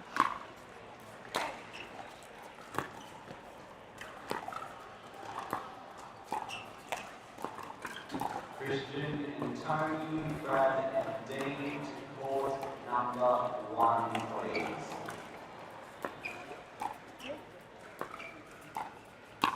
Exceptional put away with ease. And De Villiers and Jones have secured a bronze medal with a go to these two. What a terrific match. Hugs all around. They are very happy with themselves. Viv Glosman, Kwong Duong. That's all she wrote for this bronze. Terrific effort for these two, considering Jones, that's her second career mixed doubles medal now. And I'll tell you, the Australians will be very pleased with her after her efforts this weekend for Jay De Villiers. Additionally, it is his second bronze medal here with the mixed format as well. However, for Glosman and Duong, their campaign is not done yet. We will see them feature later on today as they will be playing in our events on Championship Court. It's going to be a whole lot of fun. We will see Viv Glosman teaming up with Lacey Schneeman up against Tyra Hurricane Black and Elise Jones. They're going to go head-to-head again in the women's doubles, as well as for Kwong Duong, we will see him teaming up with CJ Klinger on Championship Court, playing against the terrific combination of Tyson McGuffin and Gabe Tardio once again for the gold medal. We are going to bounce to a quick commercial break and get ready for our next set of games here live from the Melbourne Convention Centre. My name is Dylan Kimlin. It's been a pleasure of calling these games here on Grandstand Court. I believe I'll be jumping over to Championship Court for our next set of games. Big shout out to you all, by the way. I know the Australian fan base has been really getting behind the Grandstand Court, and as someone who has been calling all of the games here in Australia for the last couple of years. It's been a pleasure calling everything for our international audiences as well. We will see you back soon here at Grandstand Court, live from the Melbourne Convention Centre. This is what you're waiting for. People ready to ride. I think I'm ready tonight. I think I'm ready tonight. This is what you're waiting for. People ready to ride.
Good morning, everyone, and welcome back to the Proton Australian Pickleball Open. My name is Dylan Kimlin, and sitting alongside me, we've got the Professor of Australian Pickleball, George Wall, who'll be jumping in and giving us some analysis for this awesome game we've got ahead with the bronze men's doubles.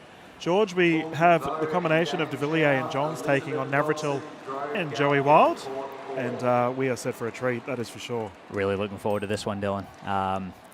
You got 4 really high-level men on the court here, 3 from the US, and then we got our Aussie Joey Wild in the mix here playing with Zane Navratil. I know they know each other from a few years back in Austin, Texas, so really excited, and I expect some high-level ball here.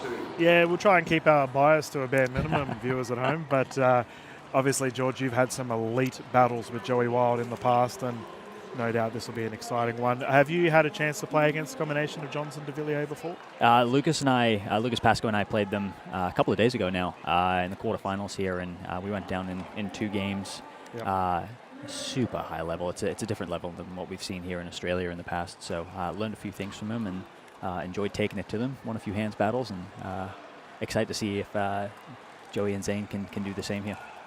Yeah, well, speaking of Zane Navratil, how awesome has it been to see him teaming up with 2 of the Aussies, with him and Rose Van Rieck as well in the mixed doubles. Looks like they'll be bringing it in now. Let's get started. 0-0.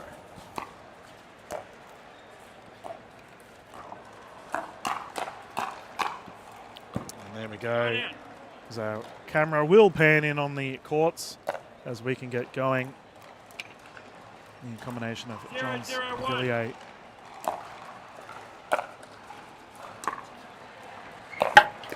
Copping a net roll. Quite an aggressive 4th there from Joey to start. I expect Joey and Zane to play a little bit of straight up, mix it around here.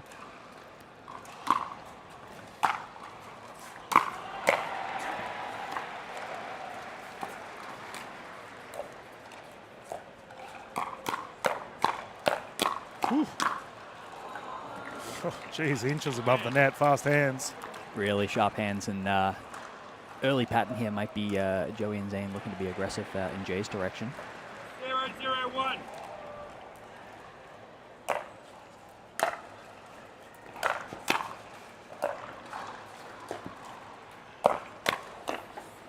Oh, Wild just kicking it wide. I had the pleasure of calling a bunch of De Villiers games, and earlier today as well, George, and let me tell you, he's in fine form today, seeing the ball very well. He did take the bronze in the mixed earlier.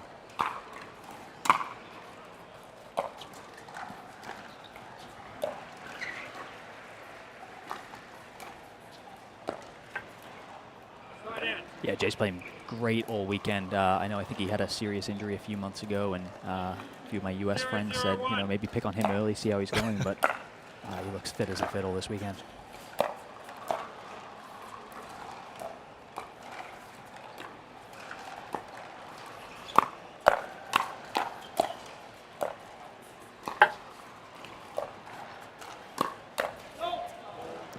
Slapping at it, Joey Wild, unsuccessful. And for our gentleman with Navratil and Wild, Navratil won last year's 2 silvers in the Las Vegas and Austin Open, as well as 2 bronzes as well. Very accomplished.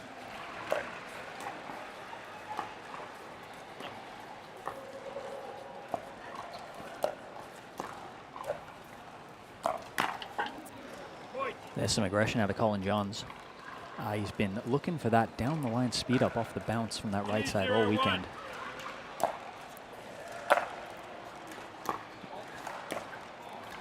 Perhaps a little bit more aggressive than we've seen him in the past when he's been playing with his brother, who I know to be a pretty handy player I've seen. Well, they have 34 career gold medals as a tandem. Outrageous.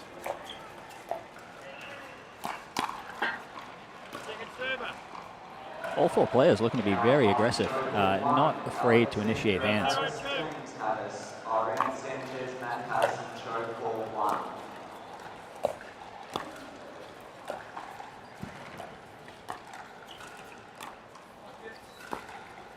Oh, what a dink. Ripped down the left side. Zane Navratil will take a bow.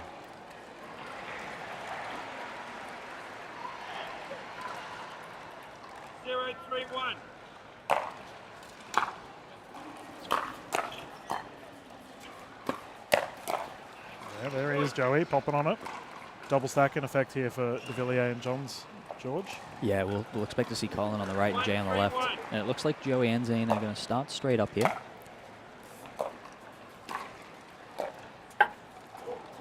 Second server. It's the first we've seen Joey on the left in this match, Zane on the right.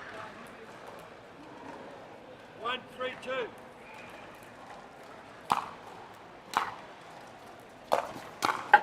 Big drive. Joey Wild showing he can get it done too from the baseline. 2-3-2.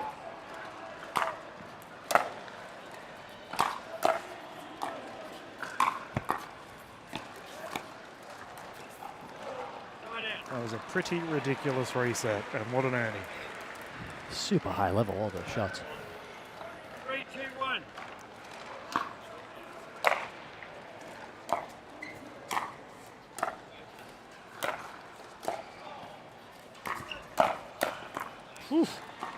Joey jab catching Jay off guard. Are we recognising any trends early on here, George? 3-2-2.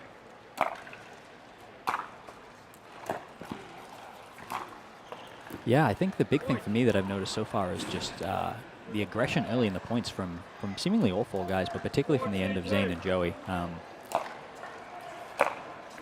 Colin Johns is not a guy that you want to spend 3 hours out here trying to outdink.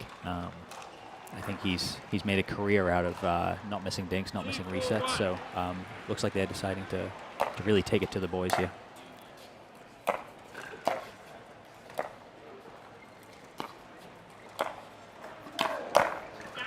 Ooh. Joey Wild. Wild thing popping off. He's enjoying a healthy start to his bronze medal campaign.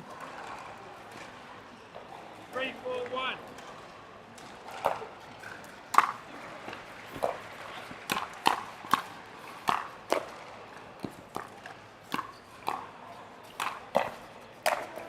And that's shoe hunting. And John's putting it away with ease.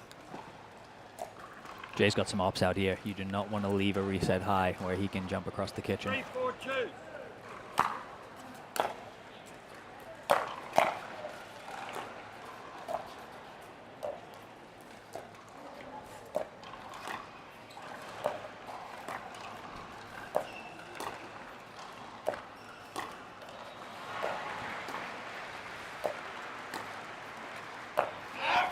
Oof. Not enough oomph. Well read. Joey Wild receiving a high percentage of the balls thus far, but he's holding his own. I like that point from Joe. He's looking to be aggressive on the kitchen, roll his dinks, set himself up to something.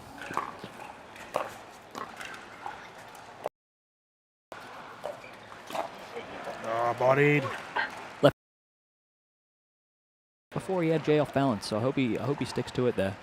Looks like they're going to stay with Joey on the left for a little longer here. This will be 3 games to 11, by the way, viewers at home. And win by 2. 6-3-1.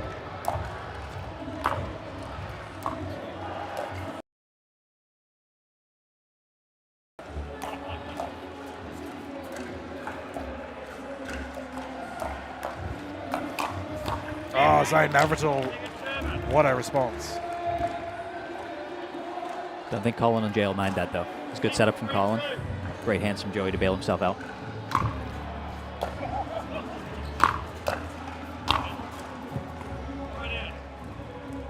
Bit of a crash there. And that one goes long. Side out on display. We are using the Franklin X40s for this one, by the way, viewers at home. On the Pickleball surface here at the Melbourne Convention Centre. 6-1.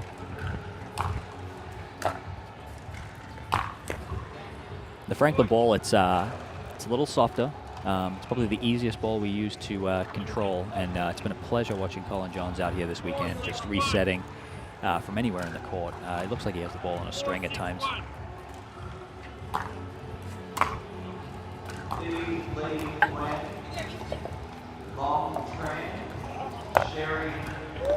Ooh, Joey Wild trying to tuck it into that corner.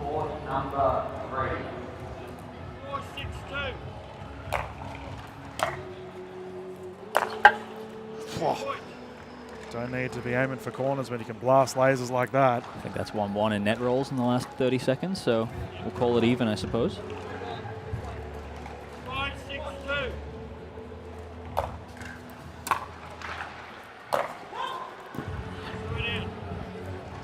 Colin letting that one go. We have seen many of Mr. Johns here in Australia. He's led a heap of clinics.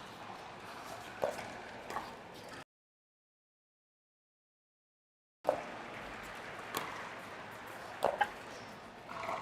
which I know the Australian public have been very thankful for our players leading into this event.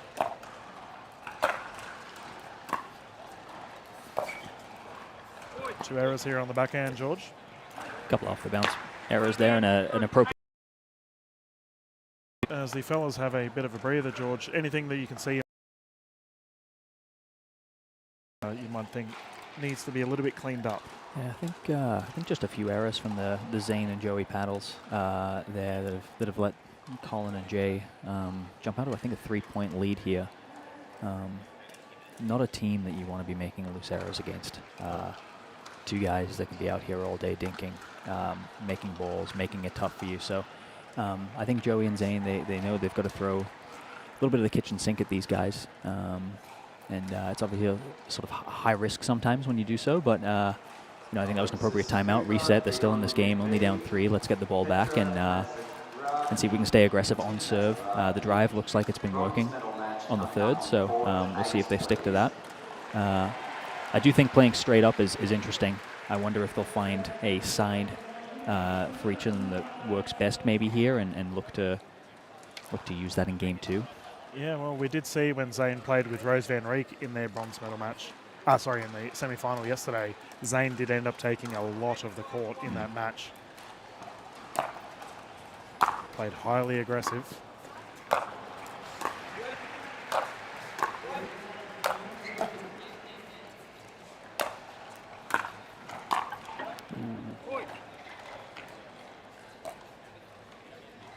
Great burst of points here for the combination of Johns and de Villiers. 9-5-1.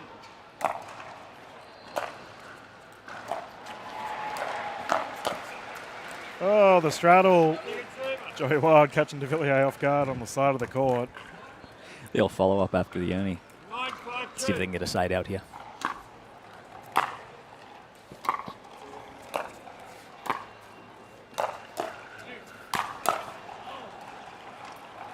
There's the side out you requested. How hard is it playing against someone like Colin Johns? I imagine it's like hitting to a ball machine. I know, I tried all my tricks on him, and he seemed to have a read on pretty much all of them.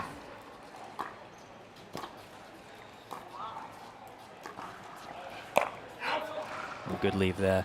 Yeah, I just found that I've never seen anyone look so calm mid-court, resetting the ball, tip of the paddle down. And then just like giving a little bit of loft to the reset and just dropping it short in the kitchen where you can't really hurt him after the fact.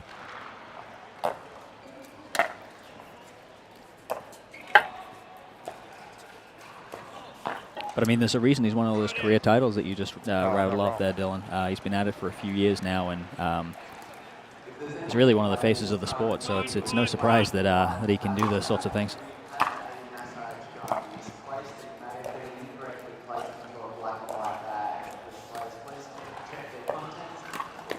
Oh, Jay de Villiers. Yeah, I love that Johns really defined the right side player role.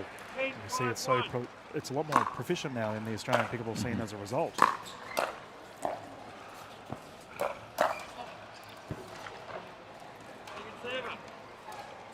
Another game point here. Still looking to be aggressive, Joey and Zane. I like that they're sticking to it. 10-5-2.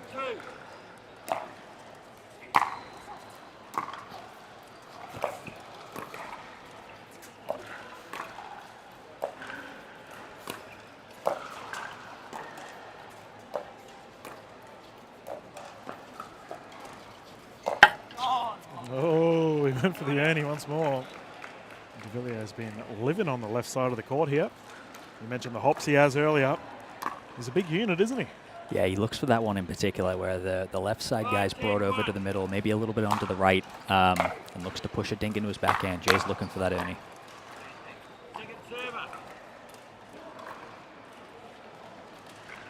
Good of Joey to keep him honest, though. Keep him in that spot.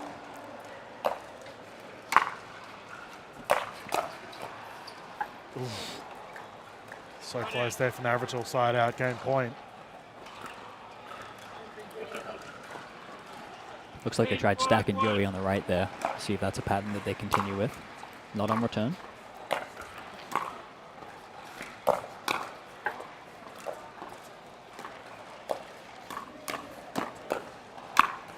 Put away. Jay De Villiers, Colin Johns will lock down game one of this bronze medal here at the Proton Australian Pickleball Open. We're going to bounce into a quick commercial break, ladies and gentlemen, as the fellas have a breather. Be back live here from the Melbourne Convention Centre straight after this.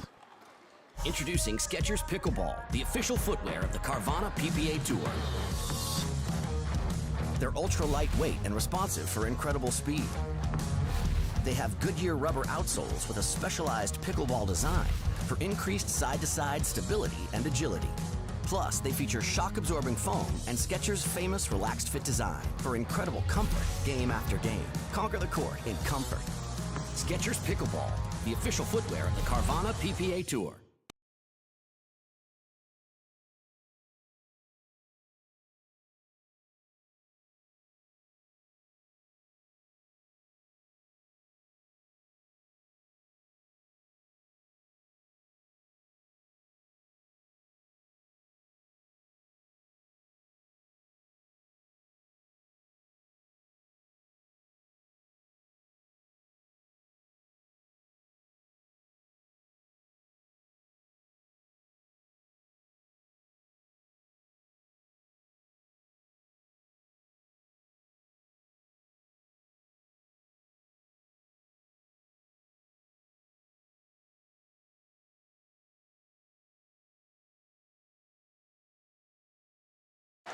Welcome back, everyone, to the Proton Australian Pickleball Open. We're about to get underway with our game two here of our men's doubles bronze medal. Johns De Villiers off to a cracking start, locking down the first one. A little bit of work to be done here for Navratil and Wild. Close to screen. But Colin Johns, 0-0-2. the legend himself, bringing the ball in to get us started.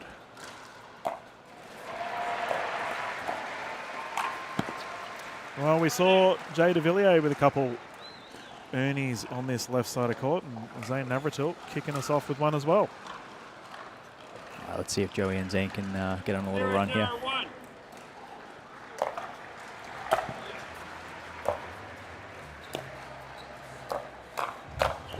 Ooh, clipping the paddle. Looks like they're still going to be aggressive. I like it. 1-0-1.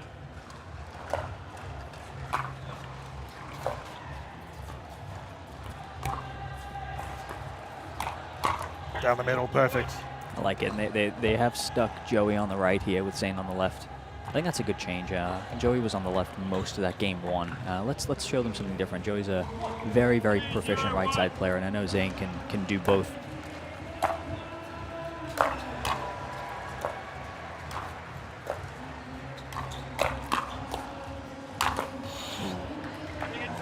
De Villiers putting all those muscles to work.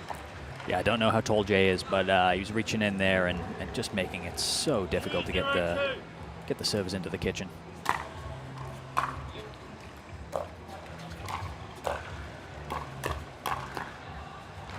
We see it again, just leaning in, making the server's life difficult. 0-2-1.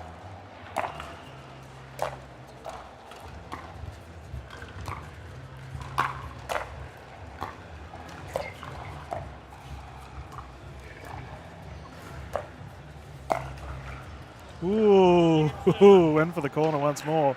That was a very aggressive dink there from Joey Wild to set that play up. They really pushed that one out wide. 0-2-2.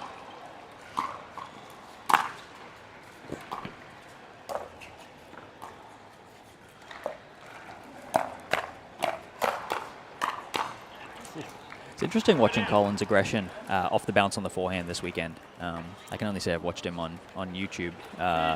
This is probably the most aggressive I've ever seen him play here down in Australia. And it's that shot in particular, the forehand off the bounce, he's trying to load up on that right leg, almost sort of like a tennis forehand, and then pause and try and pick a spot. It's mostly down the line.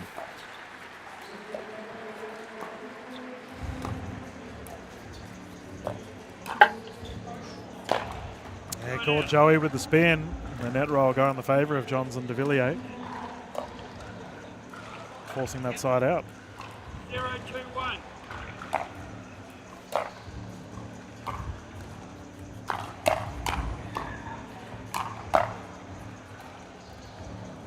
There's that corner once more. A matter of centimetres. Zane's saying things to me here. I don't know what he's saying.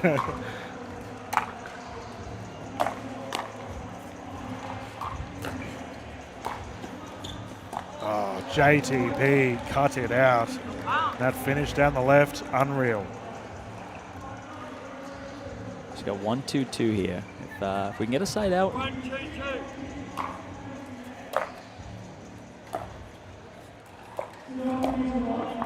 Oh, that's smooth. Just an off-pace ball. Throws everyone off guard. I was going to say, Dylan, is you don't want to get behind in this second game if you've just lost the first. Now's the time to build scoreboard pressure if you're the team that dropped the first game. Oh, that's sent into the crowd.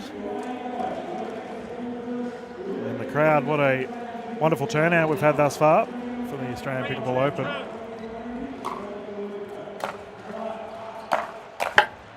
Oh, awkward. There's that side out. Yeah, it's been a phenomenal crowd here this weekend. A lot of people just here to watch the pickleball, not even play. Yeah.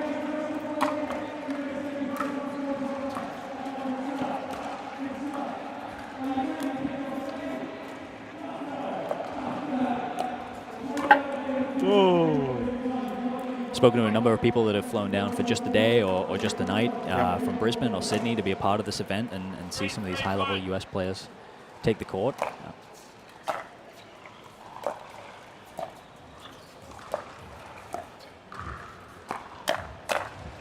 Yeah, well, we've got the hometown hero of Summit Alabama taking on number 1 seed Caitlin Christian, currently in the women's gold over in Championship Court.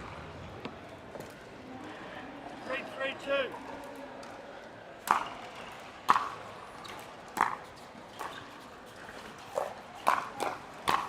Oh, just long. Jay was waiting on it. Zane's now watching me, but I think he likes that look. He didn't see Jay's counter. He says.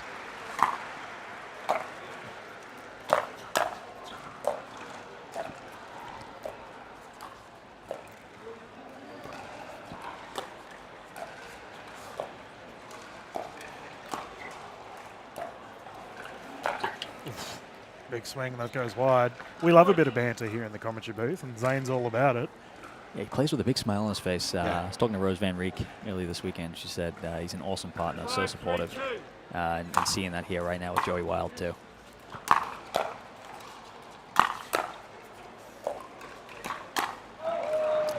He's on that one. Wallops it wide. And you asked for a better response to start off with. Wild and Avatel currently enjoying a 2-point lead. 3-5-1.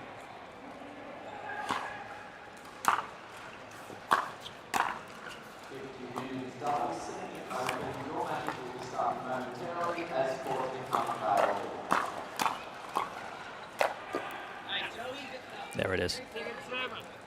So they are going to stick Zane on the left on return here too. So they've found what they like. Yeah, if it ain't broke, don't fix it. 3-5-2.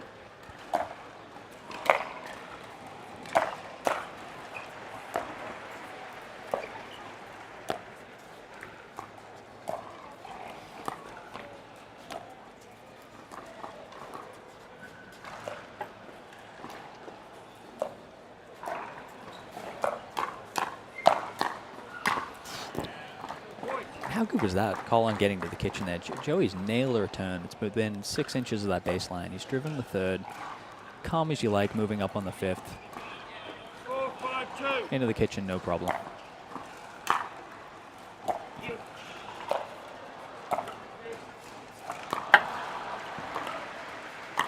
Oh, Ooh. that angle would have been off the charts. Managed to bounce it under the net. 5-5-2.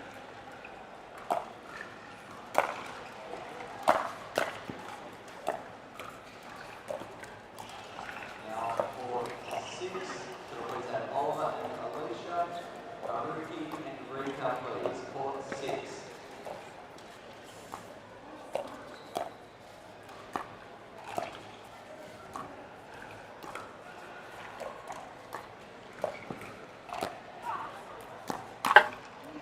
He's been all over it thus far, Jay de Villiers. Those speed ups not going to plan for his opposition.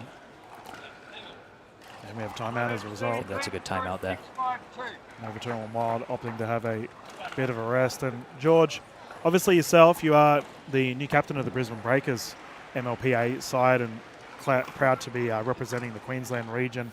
Just for our international viewers at home, what are your thoughts on the Australian pickleball scene and as it continues to emerge? Oh, it's growing at light speed. It's been fantastic the last year and a half with, some investment coming into the space at the pro level and kicking off with MLP Australia. Had a phenomenal year last year. 2 seasons, really high-level pickleball with players coming in from all around the world. And I think that's had a really big impact on just sort of the top level of the Australian game. Seeing these really strong players come in from the US, India, Asia, and just being able to consistently play at a high level, I think is really developing the top players' games over here, and expect more of the same in 2025, a bigger and better league, and can't wait to be a part of it once again. Mate, we love calling you, that's for sure, and the match will continue here, tied game. Sorry, 6-5.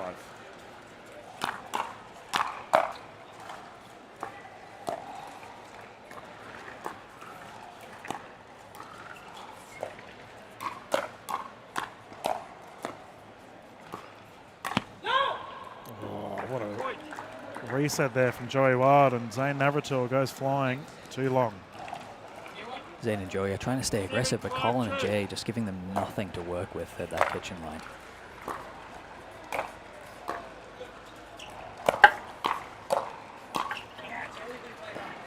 That recovery from that net roll from de Villiers, outstanding. Joey and Zane have the ball back. Sometimes you need a little bit of luck. 5-7-1.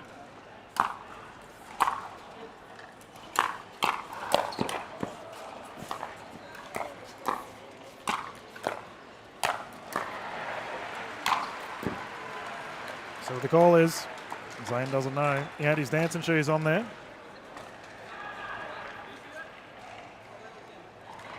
Confirmed in. George also confirming it's him. I was waiting for Zane to look at me. Yeah. Tough one to call right beneath your feet. Especially at that pace. I think the US pros are used to a video replay.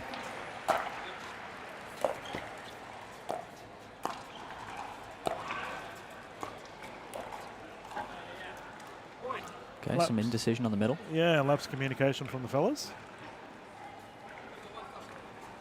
6-7-2. 1 point game.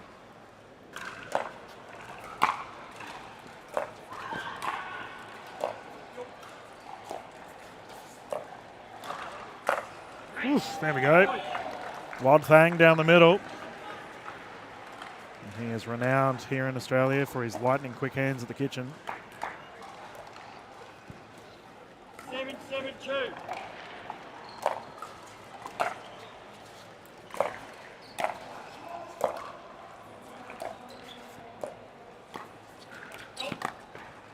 Called wide. Lead taken. 3 straight points here. Joey and Zane, no timeout from Colin and Jay. 8-7-2.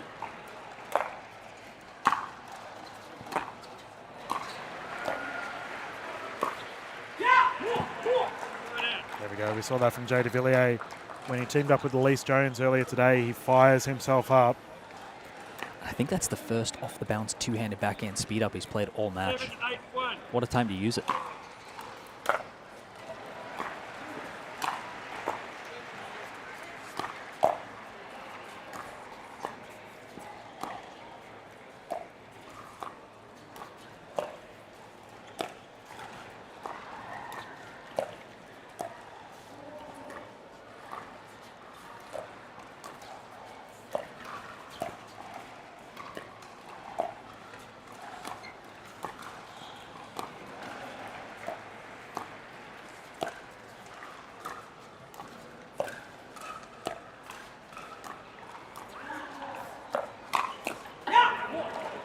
Longest rally thus far, George.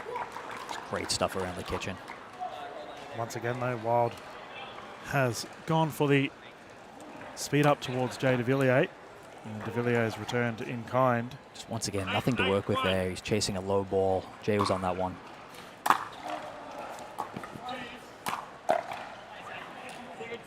No man's land down at the knees. That's a hard one for Colin Johns to get back. Probably the first reset I've ever seen him miss. 8-8-2.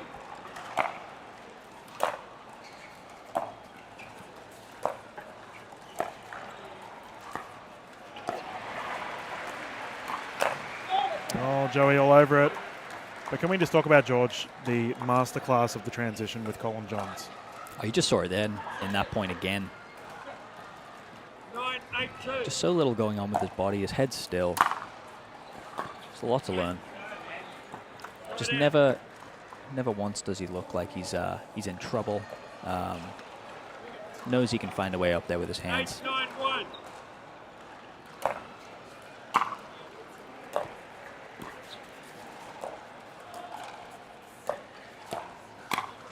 There we go. Cheeky there from Zane. Great slice applied. Big smiles on the faces of the boys. 9-9-1. Got 9-9-1 here. Real chance.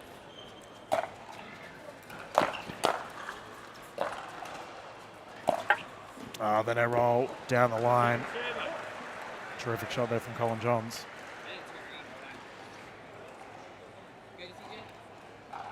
He's gone for that off the bounce speed up on a big point here.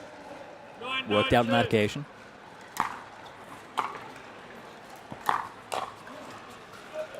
It's a great drive from Zane.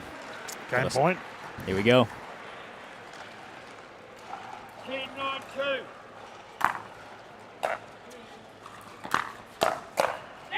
And Wow. secured. Joey Wild, huge down the middle. We're going through to game 3, ladies and gentlemen.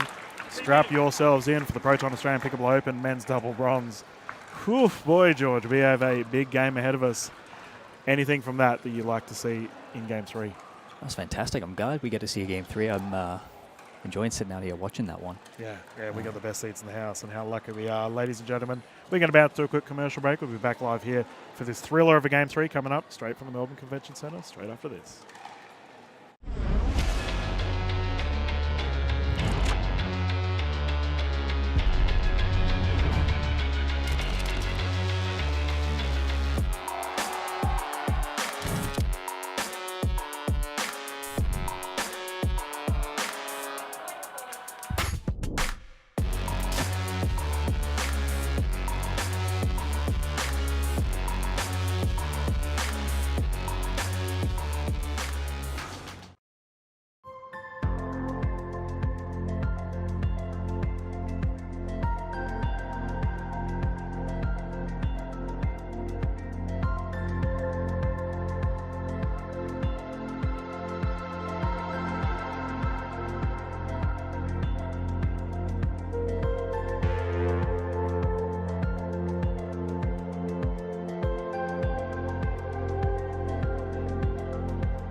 Welcome back, everyone, to the Proton Australian Pickleball Open. My name's Dylan Kimlin. Sitting alongside me is George Wall.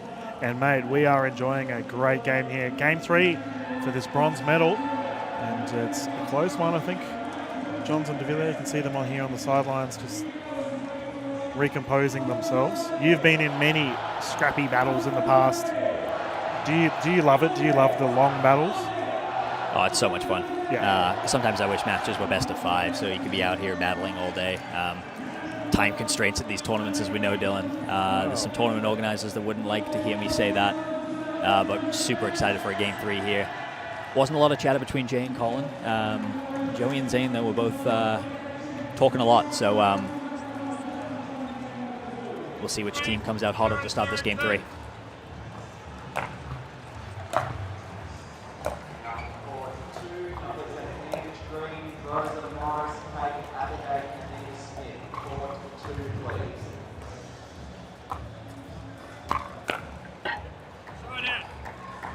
De Villiers starting where he left off.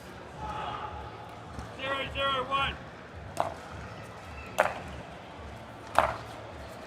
Ooh, what a drive, painting lines. A little bit more aggressive from Jay and Colin to start this game 3. Jay with a pretty low speed up, and Colin going for that line.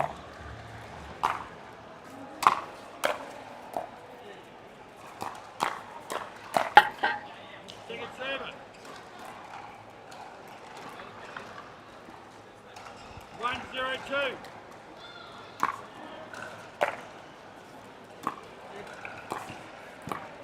Oh, unsuccessful there. Quick 2 points on the board for De Villiers and Johns.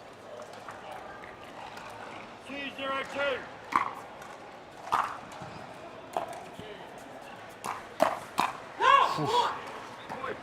There's that aggression you're talking about. I think he might have just seen that speed up coming. What do you think, Dylan? I think you read it very well. 3-0-2.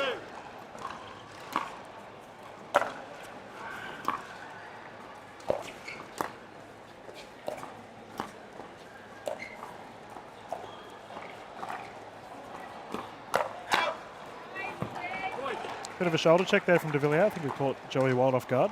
This is much more aggressive from Jay and Colin. I think that game two kind of sat back and waited for Joey and Zane to attack them, and maybe they felt like they could just win that way, but clearly this game three they've come out and decided they need the match on their terms. Oh, bodied net roll. The net's been very much involved throughout this match thus far. It's high level ball, they're playing with small margins. It's 0-4-1. not a surprise to me.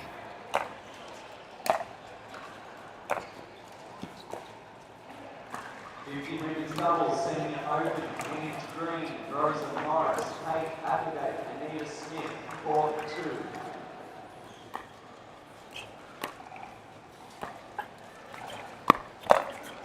Joey Wild reading that ATP, and Maestro Navratil. Those angles crazy. Not sure how he got one of those dinks back up the line there. 1-4-1. Great athleticism.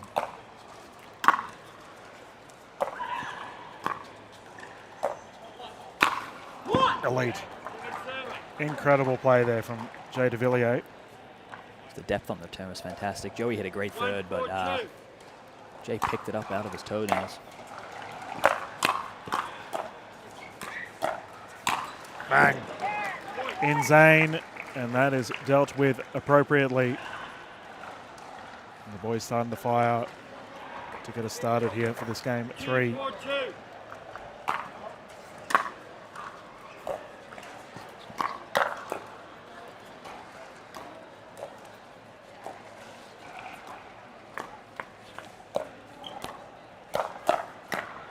Resetting clinic.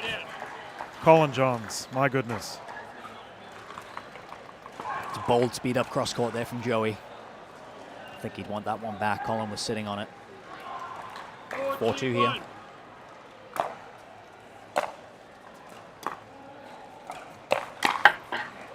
Yeah, same play again, this time at De Villiers. Staying aggressive. Better spot though. Went for Jay's right hip. 2-2.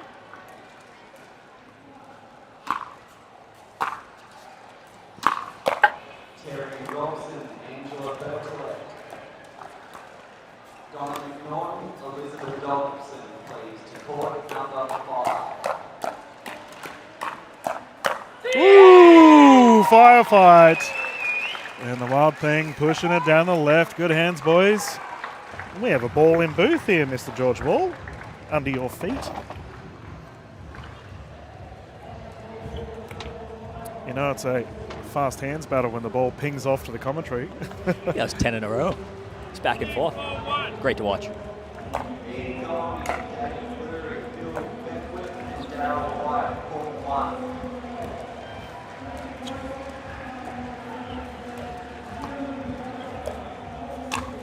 Bang, bodied. And that's one way to deal with a firefight that you've just lost. Ping it straight back at your opposition. Feels like the level's gone up 10% since the end of that second game. That's good. Quality of the third shots at the start of this game has been fantastic.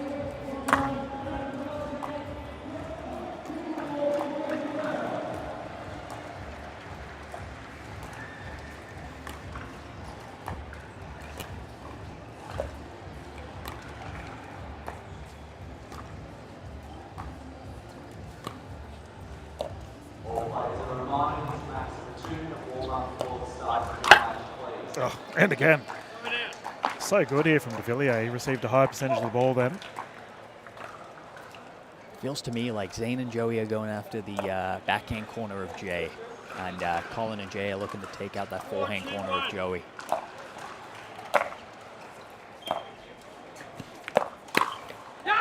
That's 3 speed ups towards Joey Wild that have worked in the favour of Jay de Villiers. Yeah, he's been aggressive off that fourth. Jay was waiting for that one. 5-2-1.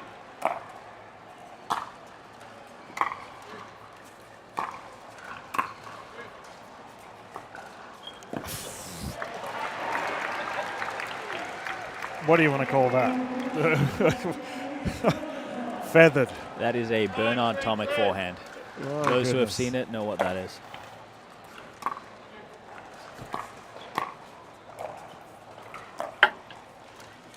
Right out. Okay, we go side out. Crucially, Joey and Zane have got the ball back here before the change of ends at 6 points. 5-1.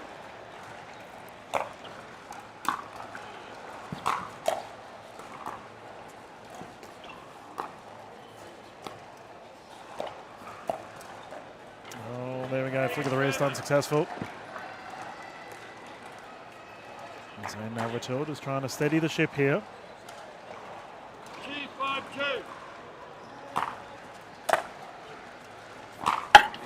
Okay, never mind. He wants to rock the boat. What a shot down the right side. It's so much work on that serve. Seeing it up close, 3-5-2. it's a ton of topspin.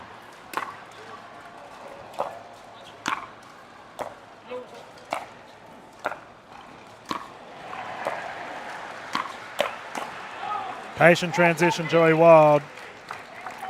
Punching that clean.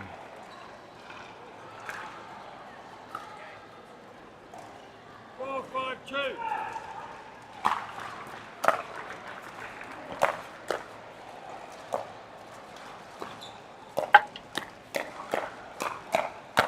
Oh, and again. Enjoying these firefights. Wild really starting to ball out here in this game 3.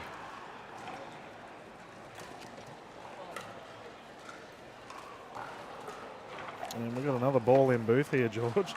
Not too sure where about it's gone. There it is. The fence is here for those that could maybe see at home. 5-5-2. They have a gap beneath them, just ball height.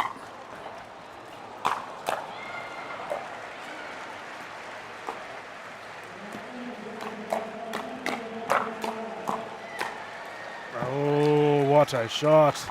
Jay de Villiers. And you feel, George, that the mid-height firefights are really starting to break out here in the middle of this game 3.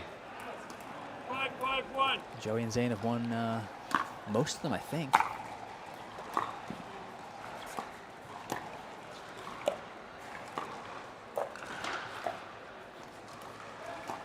Davis and Pintar. Davis and Rose, please. Yeah, he wanted it, and that is the point secured. The gentleman will rotate at 6. Got a game on our hands, 6-5.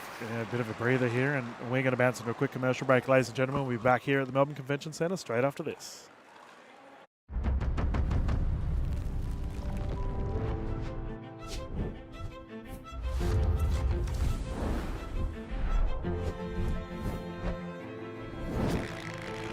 Water, waste, energy. The game is on. Together, let's fight the ultimate match, ecological transformation.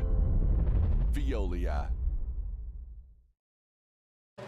Welcome back, everyone, to the Proton Australian Pickleball Open. Dylan Kimmelin and George Wall here, calling this awfully close game 3 of this bronze medal, with the gentlemen duking it out. We've had a rotation of sides. Navratil and Wild closest to camera now. We've seen some fiery hands. Jay de Villiers to bring it in. 6-5-1.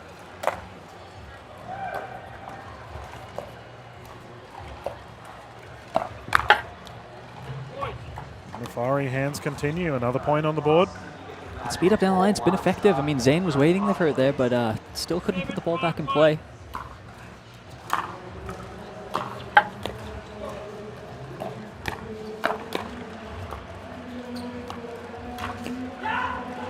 Classic catch in the crowd. Zane Navratil doing his best trying to get it back, but my goodness.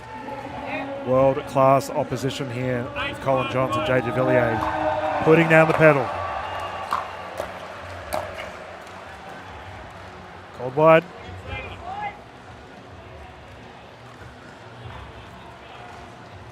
It's a tense moment in this match. We've got 8-5-2. If you're Joey and Zane, you got to stop them right now. 8-5-2.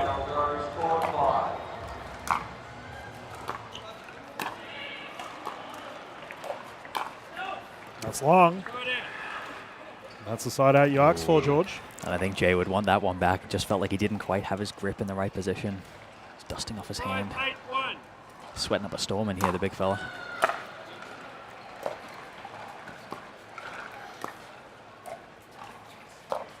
Whew.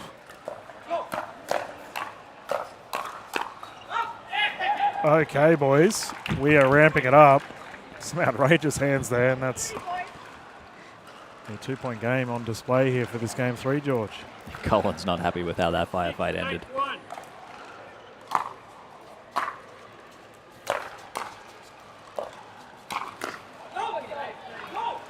Second server.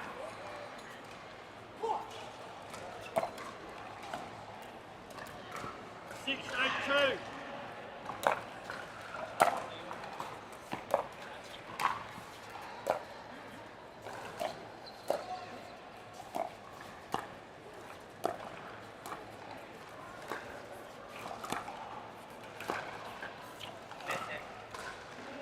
That's gone wide. They are That's great. chipping away here. Great dink from Zane there. A little top spin on the middle, 7-8-2. catching Jay off guard.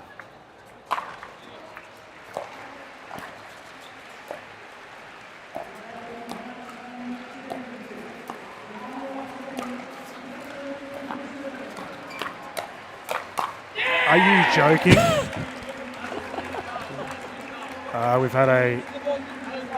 We've had a query here regarding whether that is a distraction. Zane Navratil had a bit of a stumble in the middle of that rally. And my goodness. They're going to give the point to Joey and Zane. I didn't see anything wrong with it. I think he just tripped over Joey's feet, maybe his own feet. In the kitchen, got out. Wow, I don't know how they got out of that one.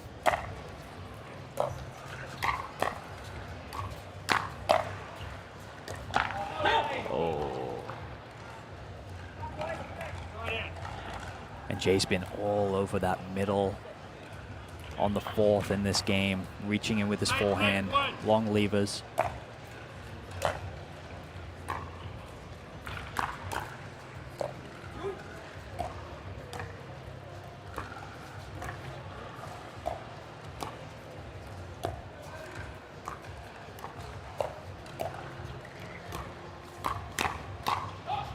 There we go, Joey Wild getting out of the way. Jay DeVilliers firing off. Tense, tight, close game here. The final of this game 3.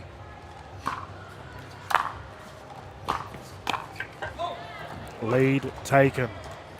2 points away from a bronze medal.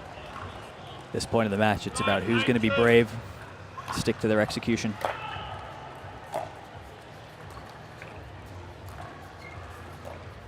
And he is perfect. Jay DeVilliers orchestrated that perfectly, and we have a timeout here on the side of Navratil and Wild as we move to a bronze medal point. Oh boy, George, what needs to be done here for the opposition of Wild and Navratil? What a time to jump there from Jay. I don't think we've seen that particular Ernie all match. He's waited until 10-8 in the third. Yeah. Pressure irrelevant for these two. They are big name players for a reason. I believe this is 10-8 too, so Joey and Zane, they just need one stop. I think they're serving to Zane. He's going to think about where's the best spot to put the ball here.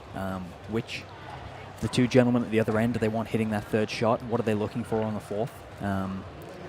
These points in the match, you really just want to throw your plan A.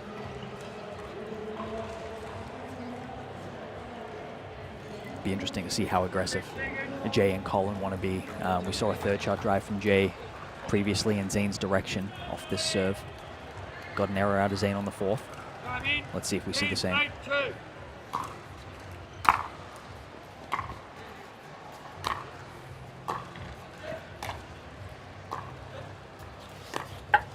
And it's been secured.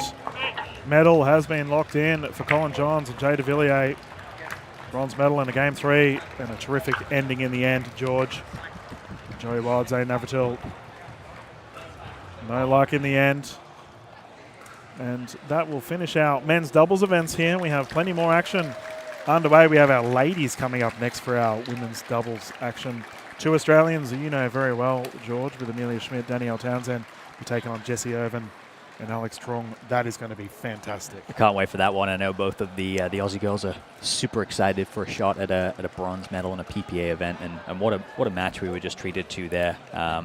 Really came down to very fine margins at the end, and you got to give it to Jay and Colin. Jay's sweating all over the table next to me. Really brave at the end there with some big stuff. That big drive of the third to draw an error out of Zane, and then that Ernie really impressed me. Hadn't seen that one all match, and he just brought out his tricks in big points, and that was the difference at the end there, I think. No, clinical moment and clinical reward as a result. Bronze medal will go to De Villiers and Johns. We're going to bounce to a quick commercial break, ladies and gentlemen. Thank you for jumping in the booth, George. My pleasure, Dylan. Well done as always, and we will be back soon live with our ladies' bronze medal not too far away.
Very exciting opportunity for our Aussie girls, Amelia and Danny here, to take on a very strong US team. Truong and Irving, and Truong to serve here.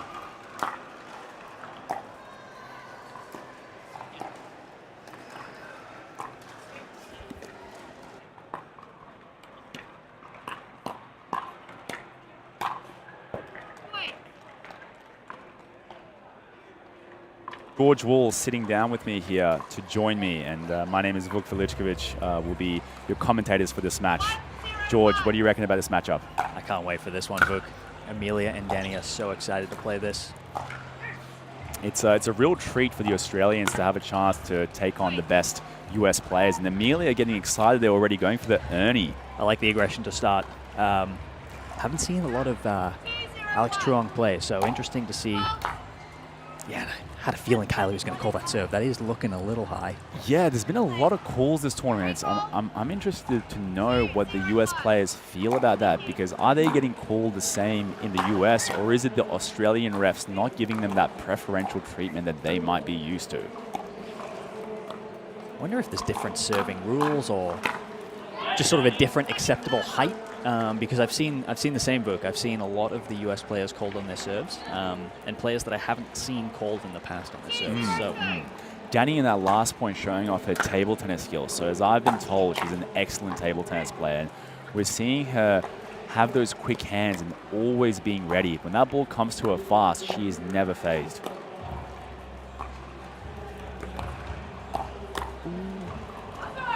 Good inside out there from Alex. Yeah, very, very proficient table tennis player, Danielle Townsend. Still coaches a lot of young kids, and you can see it when she can get creative with that kitchen line off both sides, the forehand and backhand.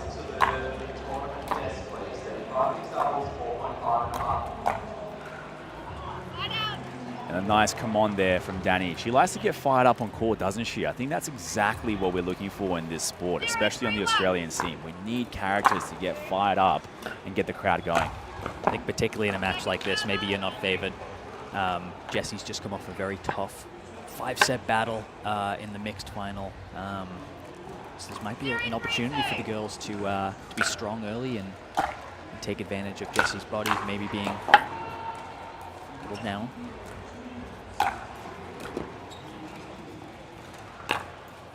Wow. Not the first time I've seen Jessie do a smash cross court, but it is the first time I've seen her do a backhand smash cross court. Very powerful player. Was on the receiving end of a few of those forehands yesterday in the mixed, and it comes off hot off her paddle.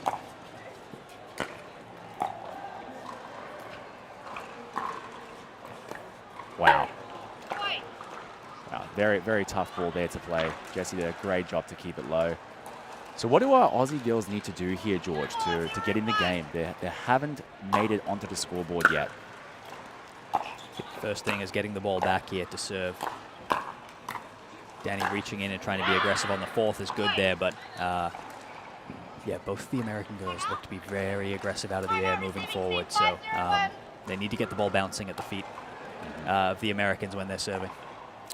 And we've got a timeout here. Good timeout, I think. 5-0 now. Set's not completely gone, but never a great place to be at 0-5, so...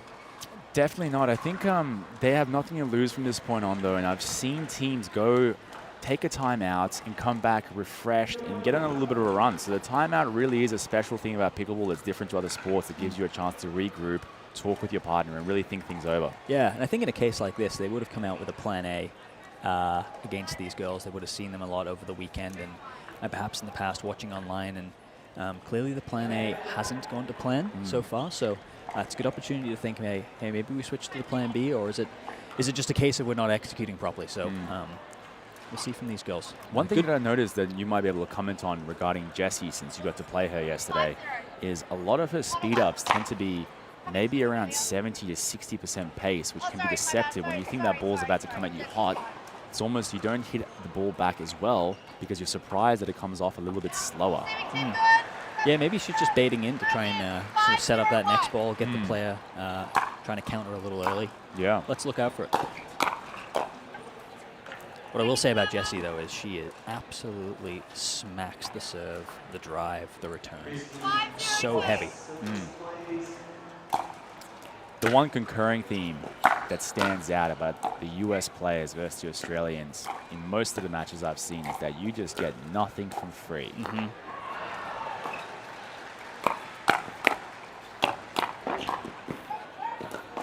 Tough. Amelia coming over to cover Danny there, but Danny did hold her ground in the end, which left Amelia a little bit out of place.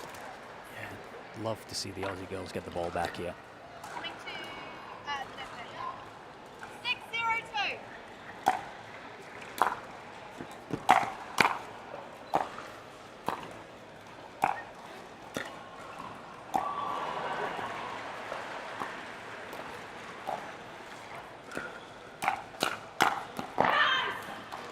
It's quick hands, and what we have seen, Vuk, so far is see Danielle Townsend on the right here, but she's stacking onto the left, so it looks like they're going to stay here, but it looks like plan A was to have Danny on the right. They've quickly changed that.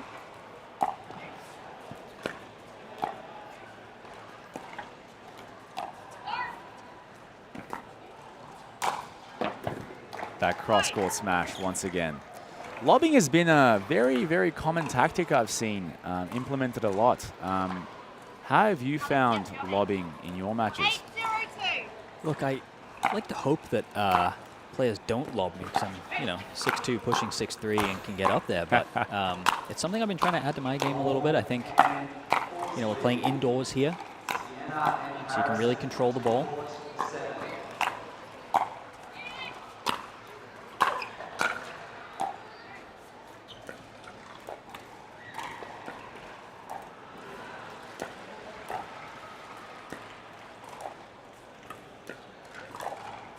Clemens and Ekaterina, Proton and Nicholas, please. 4-6. What a point, huh? Very tough point by the Americans, just giving absolutely nothing to the Aussies there. And they're not playing bad. I think the same, Vuk. I think the American girls have just come out and haven't put a foot wrong as the refs are trying to get the ball, which is under my feet apparently. Found it over here. We got it. There we go. Yeah, it's been flawless from the American girls so far. To sort of round that out about the lob, I think the American players are lobbing at a higher rate than sort of what we've seen in Australia before. I know you haven't played too much pickleball down this way, but yeah, from my perspective, the US players are really using that lob as a weapon, particularly off the right side, over the backhand smash of the opposing right side player. It's clearly something that a lot of these players drill and look to use as a weapon. For sure, for sure. One thing that I've noticed about the female pickleball players is that their archetype, unlike the men, is almost always strictly a very tennis archetype. And being a new sport, we have a lot of people transitioning from different sports, different racket sports into pickleball. But the women tend to be quite tennis oriented. That's where I think Danny stands out in a unique way. She has that table tennis archetype, which is very, very different. So it must be tough for girls to come up against her, not usually getting what they might be used to. Yeah, it's very eye-catching when you see Danny play. Oh, that's a great counter. Just what we were talking stare about down there. too. Just what we were talking about there with the table tennis hands. It's a very table tennis-y flick. You don't see the tennis players doing that as often. No. They'll usually have a bigger swing at it.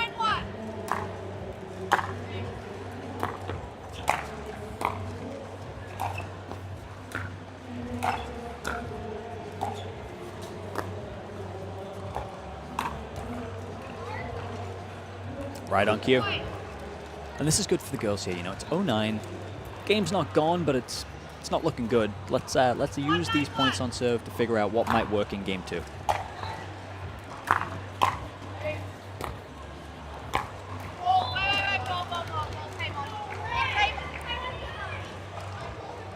Interesting discussion here. Now, I doubt that the ball would have distracted our Aussie girls much there, considering how good the shot by the American girls was. But the rules are the rules, and we have to have a replay there. But as you were mentioning, this would be a great chance for the Aussie girls to rack up some points so they can go into the next set feeling confident, like we can do this.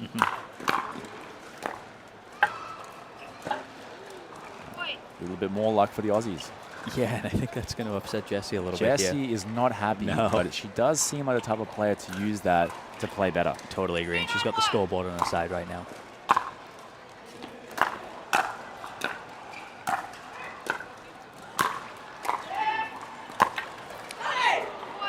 So it's three third shot drives in a row from Danny now. 3 out of 3 in points won. I wonder if that's a deliberate strategy or the depth of return from the Americans is forcing it.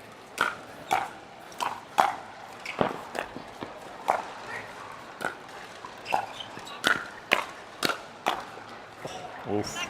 Great firefight. And Alex does a fist pump to cement how good she feels about winning that point, breaking the rhythm of the Australians. Yeah, and I think this third shot drive is a plan. So that's 4 in a row, 1 from Amelia too.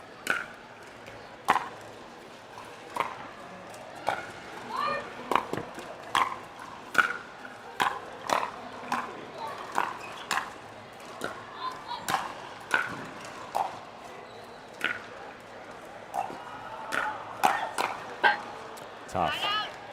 One thing I noticed from the Aussies when coming up against the Americans, when both teams are creeping up to that kitchen line and get up, the Aussies always tend to be a foot or two back, whereas the Americans are really treading on that kitchen line.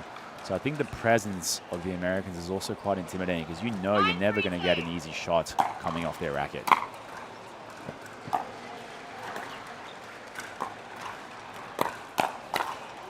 Oh, and I love that combo there from Danny. Phenomenal. They're really working their way back in. I mean, it's been a while since Jessie and Alex have scored a point here. Yeah, we got the ball back, 3-9.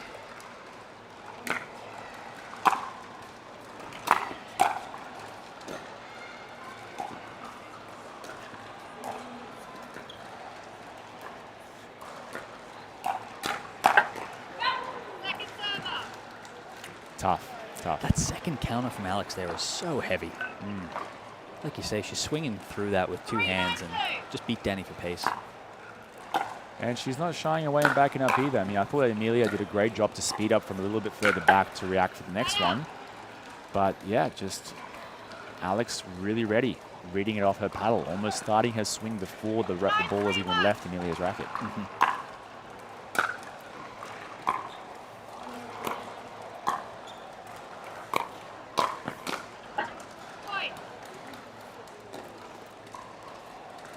All right, set point down here for the Aussies. Can they stay in? If I'm them, I want to get the ball back to serve one more time. It's that drive from Jessie. It's heavy. Very tough. Try not to be biased here in the commentary book, but I think there's a little bit of momentum for the Aussie girls, and hopefully we can see them start the second game here pretty strong. Yeah, we're going to go to a quick commercial break, so George and I will be right back. Looking forward to having you here at the PPA Tour in Australia. Introducing Skechers Pickleball, the official footwear of the Carvana PPA Tour. They're ultra lightweight and responsive for incredible speed. They have Goodyear rubber outsoles with a specialized pickleball design for increased side-to-side stability and agility. Plus, they feature shock-absorbing foam and Skechers' famous relaxed fit design for incredible comfort game after game. Conquer the court in comfort. Skechers Pickleball, the official footwear. Hello, welcome back to the women's bronze doubles match here. I am Vuk Velichkovic here with George Wall, 2 former collegiate tennis players getting into pickleball, giving you a little bit of commentary here on what's going on. We've got an Australian team, Amelia and Danny, facing off against 2 top American pros, Jessie Irving and Alex Truong. Very exciting match here. Aussies had a tough one in the first, but looking to fight back and carry some of the momentum they got in the first set when they started coming back. Let's see how they start off with. Time in game 2,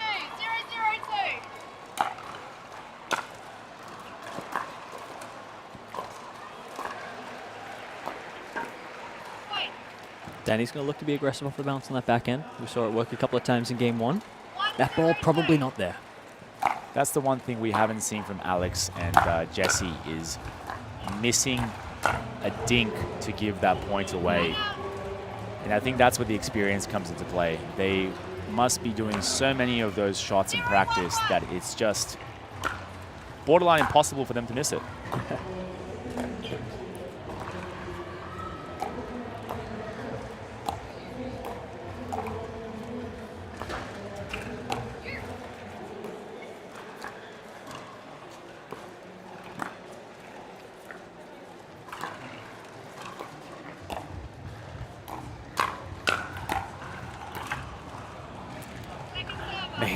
Excellent point construction from Danny. But the American girls have just found a way to get a ball back. But, you know, that's very promising. That's a good way to start the second game off, to have a longer point and to miss the ball on your racket rather than either, you know, making a mistake where you're being pressured or being put away. Even that point, you know, I'd rather them miss it on their own terms than be forced into an error or make a complete unforced error. I know. They got to keep the body language positive here, right in this match. You know, take those. Take those when they come, huh? Definitely a little lucky there, but I don't know how I feel about Amelia constantly going at Alex. You know, she's not getting much from her. No, I don't love that cross-court speed up.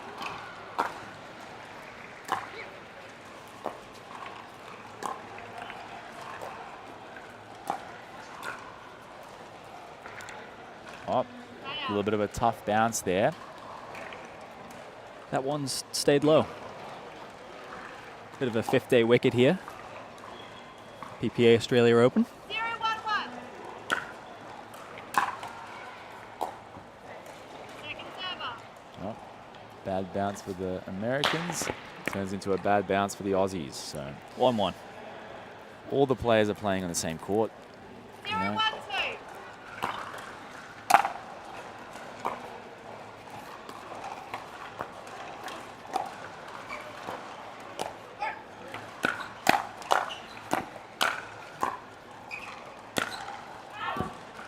Defensively, Alex has looked fantastic.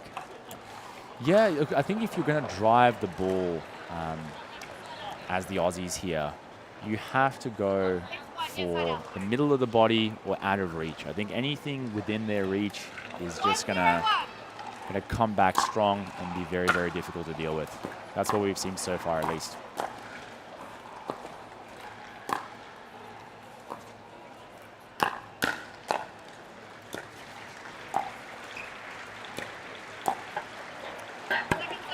Much better point from the Aussies, forcing the US team to speed it up. And again, we see that 70% pace speed up from Jessie. You're right.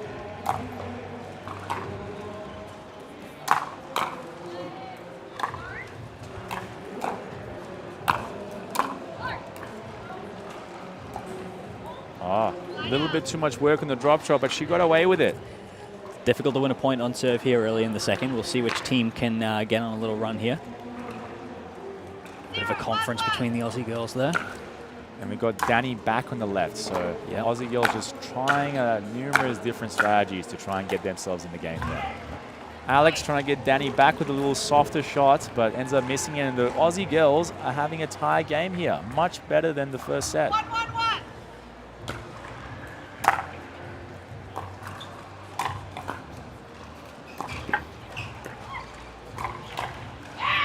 Ah, phenomenal shot there by the Aussies. You know, they're really showing their stuff here at the Proton Australia Pickleball Open. It's amazing to see that the Aussies, with much, much less time playing the sport, are still able to be competitive with the players who have essentially built the game up from the ground up.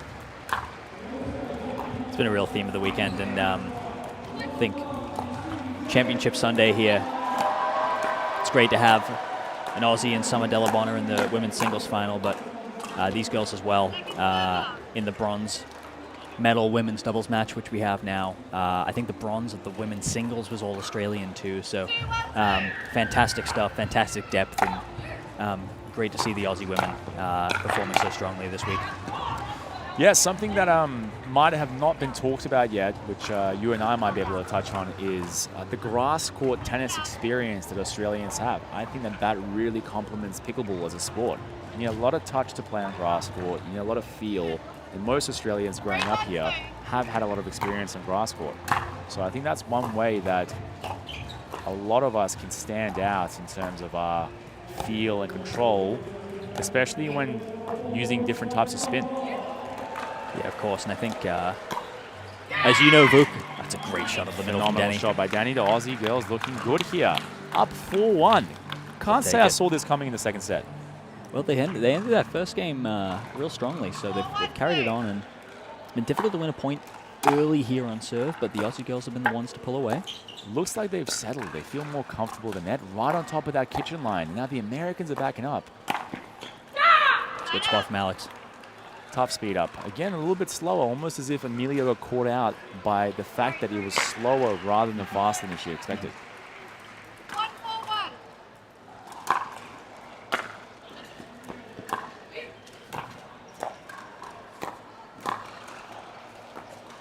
Just phenomenal hands from Jessie Irving there with that pickup.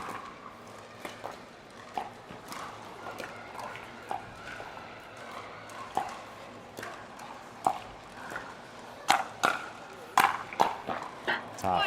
And that's just great composure from the Americans getting up to the kitchen line there. Left the third a little high. I think maybe the fifth too, but no stress. Trust the hands. Let's get up and work our way in. And during the dink battle, that extra spin from Alex is what caused the pop-up and what sets the point up. So really these points being won with that initial dink that puts the opponent under pressure, causing the pop-up, not the put-away. We can all do a put-away. The real difference is getting that put-away.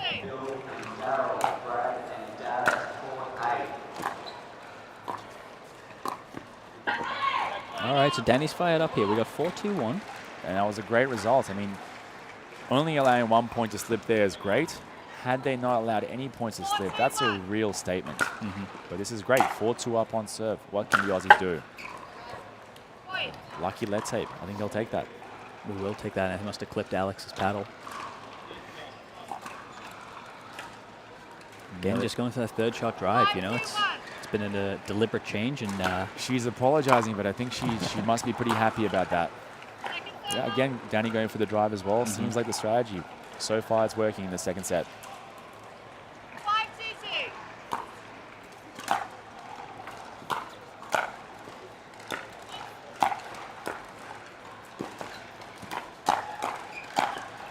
Wow.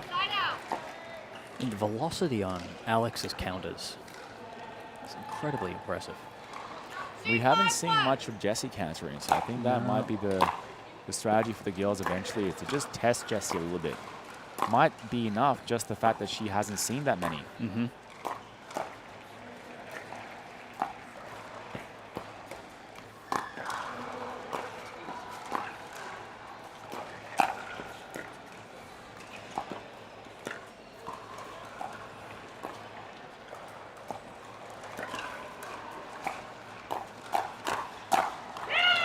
Wow. I think the theme of the match has been, if the ball is fast towards Alex, you are in trouble. I think so too, and it'd be interesting to see if the Australian girls stay with the same strategy here. It's been a lot of Danny looking to control the kitchen and then looking to attack Alex. It's not really working at the moment. Great deep ball there. You know, the Aussies are doing a very, very good job of putting Jessie and Alex in tough positions as they come up. And we haven't seen either Jessie or Alex make many mistakes, even when completely out of position and off balance. Commentator's curse, I love it. I think one thing the Aussie girls could think about is maybe putting Danny in front of Jessie. Maybe attacking a different person head on might be a change of strategy here.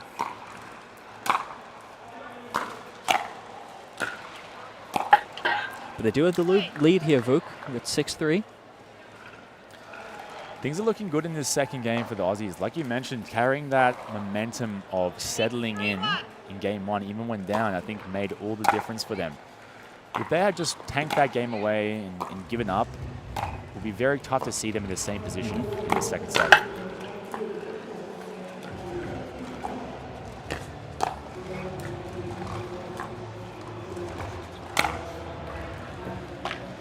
And just showing their versatility here. They got switched in that point. I don't know if you saw. They weren't in their optimal positions. But it seems that Alex, maybe it's a tactical switch here. Alex is on the left now, but still showing that they're very, very strong, even on opposite sides.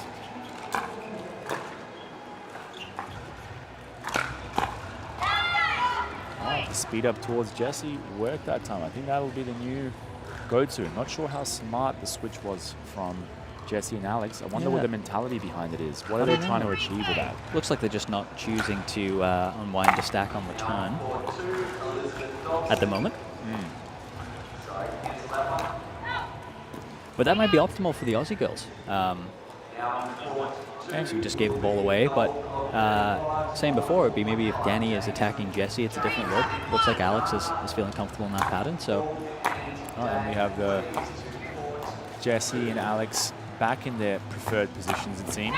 Yeah, she's reading that one well. Yeah, I think Danny getting a bit forced into speeding up there. I don't think she's very comfortable with that dink out of position, so she's kind of forced to go at Alex, hoping to maybe get something for free, and Alex just not giving it up.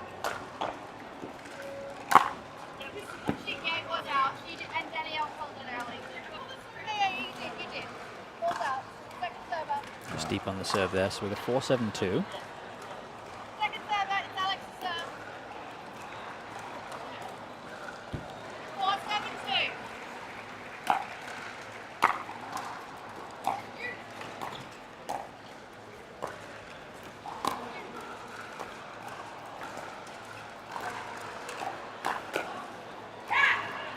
Okay. Go, ball back. Here we go, Vuk. So I think it seems that Danny's speed up to Alex can have success, because that's the first time we've seen Danny counter punch the speed up, as opposed to speed up when the ball is below the net.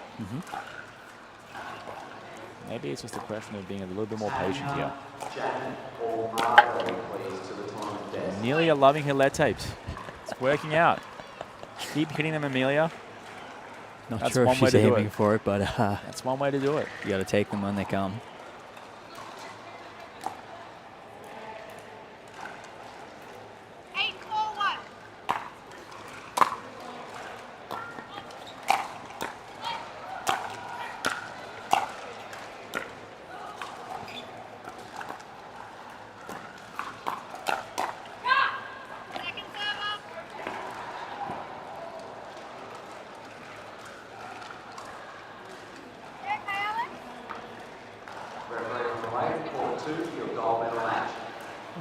It looks like Alex may have done something to her eye here, but no timeout called.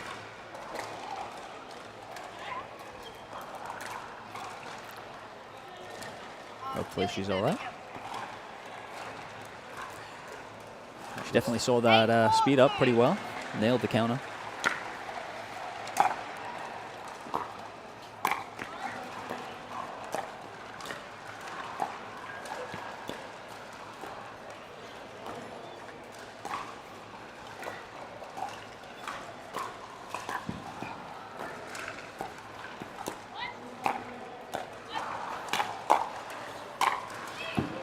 Okay, Aussies did well to stay in the point there. Got away with it. Tough on Amelia there. Danny's getting picked on, seeing the ball a lot. When the change happens to Amelia, she hasn't hit one for a while, so it's difficult to really be switched on there. Did a great job to keep in the point, though, at least. And another one of Jessie's phenomenal smashes cross court. She loves that shot. She must practice them regularly. 4-9-1 for the Aussie girls, so scoreboard lead.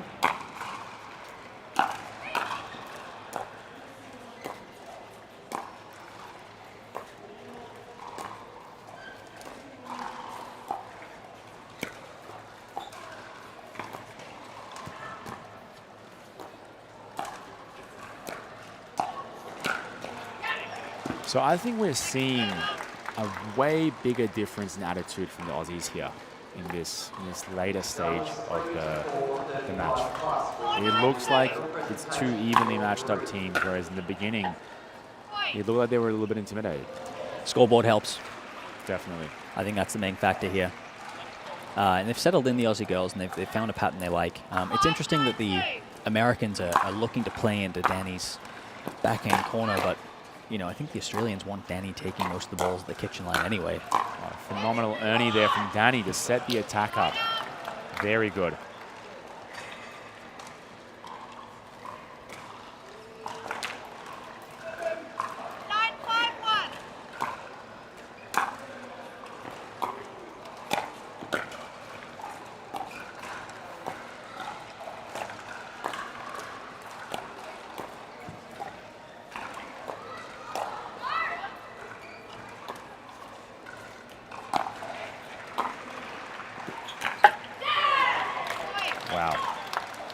It's that lob we talked about, Vuk, but Danny's done an excellent job to keep the girls in the point. Such a momentum change. This game is so much about momentum. Speaking of which, the Americans looking to break it. Time out. And we'll be right back shortly at the Proton Australia Pickleball Open. Thank you guys very much for tuning in for the bronze women's doubles match.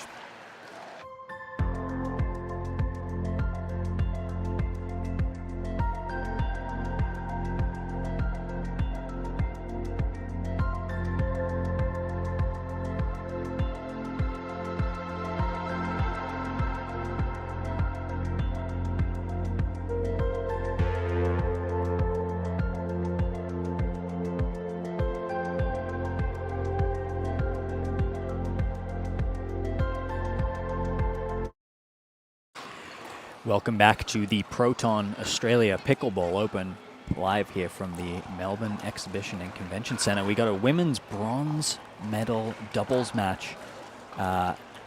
Jessie Irvin and Alex Truong took the first game, 11-3. The Australian pairing of Danielle Townsend and Amelia Schmidt here, 10-5-1 in the second.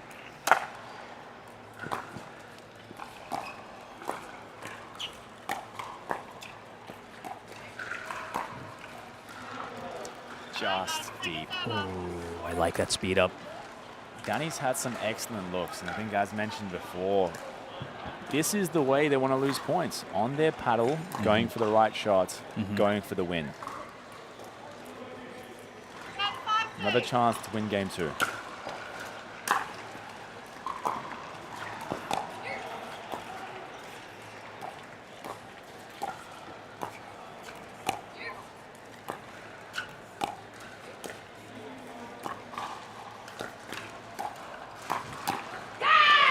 There it is. There it is, the backhand flick. Jessie was in front of it that time and hasn't seen it as much as Alex, so here we are, moving into game 3. We have the off-court look, so we can probably see some stuff the players can't see as they're playing, but I think we're getting cut off to commercial break, so I guess we'll be back. We'll continue that. No, I think we're still talking. We're still talking. So we'll fill the airtime, no problem at all. You and I can yap all day, but beautiful. Well, as mentioned in game 3, I think what I would be saying if I was Amelia or Danny is let's speed it up to Jessie. Alex has been dominating them with the speed ups, and they just won game 2 with a speed up to Jessie, so I think that's the play. I think so, and I think what worked in their advantage there is the American pair of Jessie and Alex didn't unwind the stack on return, which put Jessie in front of Danny. Danny was able to use that backhand flick, get it up high, sort of at Jessie's head, and hasn't seen that since she hasn't played much on that side so far this match, whereas Alex has been on it. None of the girls taking their full 2 minutes here, rearing to go in game 3, must be all very pumped for this bronze medal. Well, there's a flight to catch. Who knows, Fook, but excited to get into it, and stoked we have a game 3 here. This is some high-level ball. Amelia to start off with.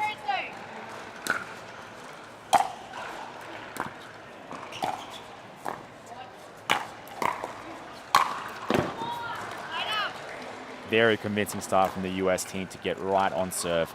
So, George, being the biased Australians that we are, we've been talking about how can Danny and Amelia overcome the US team, but they've done a great job to fight back. So what do Alex and Jessie do here to take on the Aussie pair? How do they figure it out?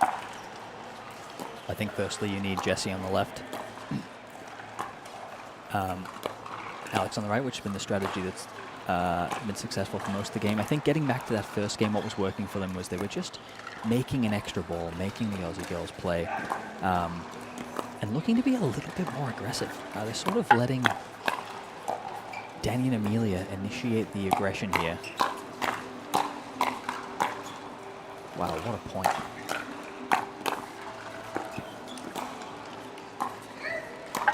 Wow, so much patience. What an unreal start to game 3. So much patience from every player in the court there.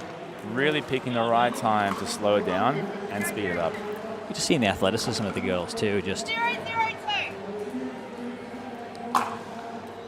the lateral movement in this game is tough. You know, you see all the pickleball players before their matches warming up, they're doing crab walks with bands. That's what it's about.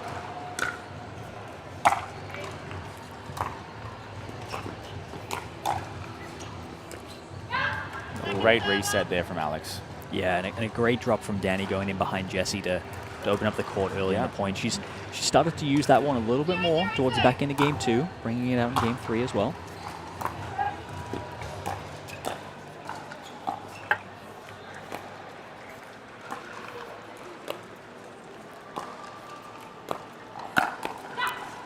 Very tough ball there by Alex.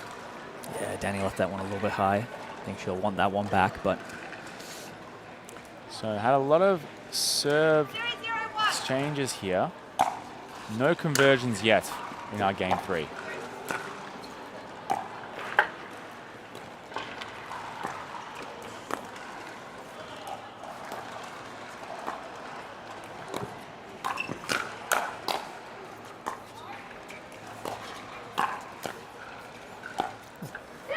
Oh, wow. Great hands.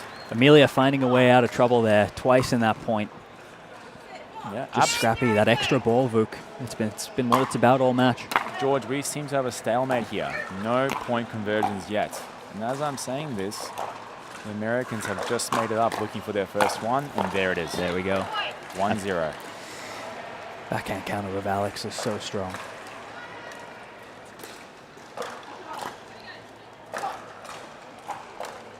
We haven't seen Amelia or Danny drive the ball yet on their serve. And I think it's because they're more comfortable at the kitchen line now. They're happy to do that third shot and get in rather than trying to power and barge their way in. Bronze medal match now coming to court 4. Fallon and Joseph, Pei San and Judy Kang, please.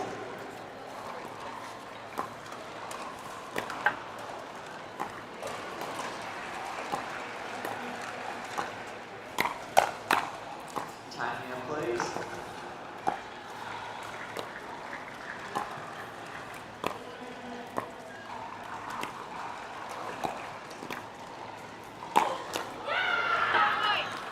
Great speed up from Jessie there.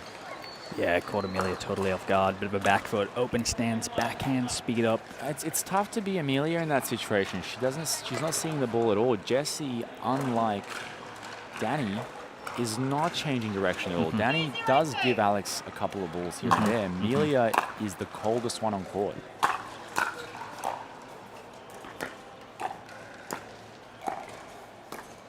Does a great job to pressure Alex there to set Danny up. Jessie in trouble. It's tough to deal with that slow ball when you think the fast one's coming. Sorry, I don't know where I'm from. Again. 0-2-1.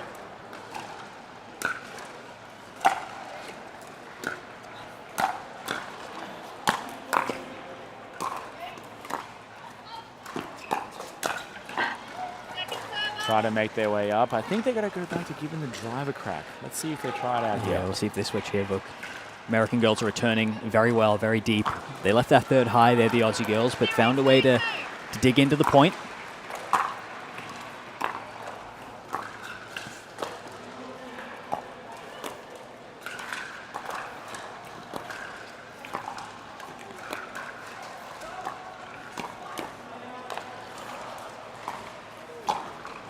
There we go. There's a point on the ball for the Aussie girls. And driving that third, really just with the intent of setting up, hopefully, an easier fifth ball. Been very impressed with Jessie's return of serve all weekend. So deep, so heavy.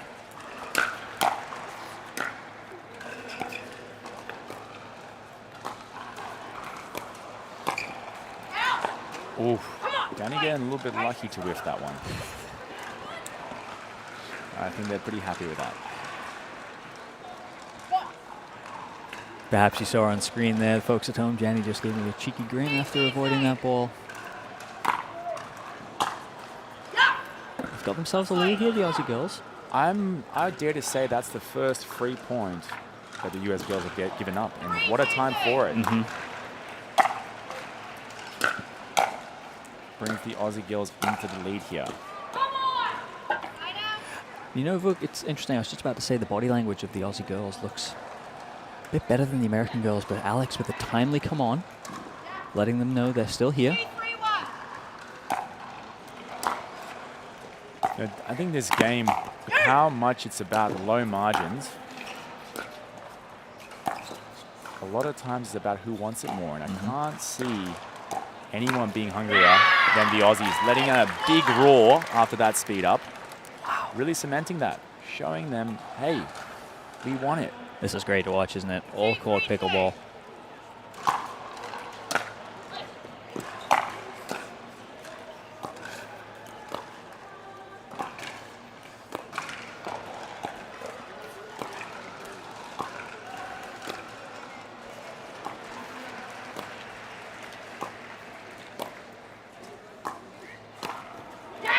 Phenomenal speed up there. Alex sitting on that backhand that she loves, so maybe that is the trick to going at Alex. You've got to find her forehand if you want to stay alive.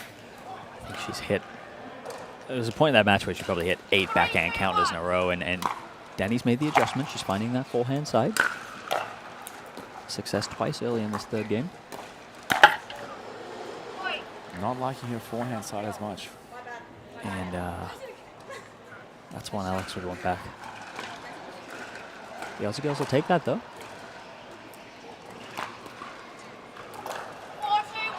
4-2-1 here.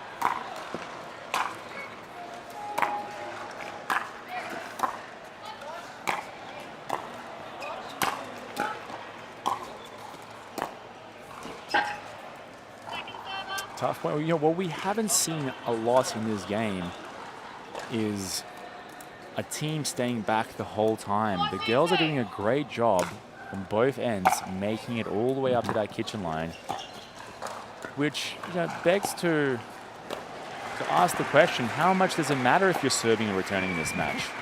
It's almost as if the usual routine of being the returning team and having that advantage isn't as noticeable in a match where you always make it up to the kitchen line. Yeah, we're being treated to a lot of very good kitchen points here. No adjustment in strategy from the American girls at this stage. Still really want to play the point through Townsend. And the Aussie girls in the second and third set have just shown that they can hang in these long rallies. I think that's been the real difference maker.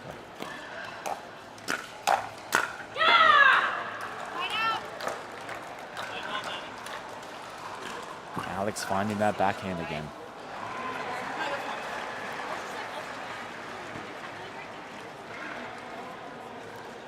She's fired up. I was trying to listen in to the little team talk there from Amelia to Danny. I didn't quite make out what she said. Yeah, Aussie's taking a little bit of a longer time to pass that ball back to have a chat about the strategy here.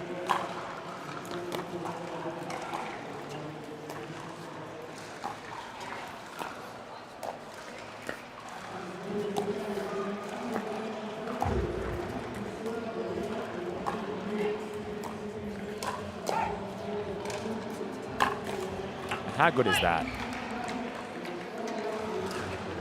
Right to the body. Not much you can do with that.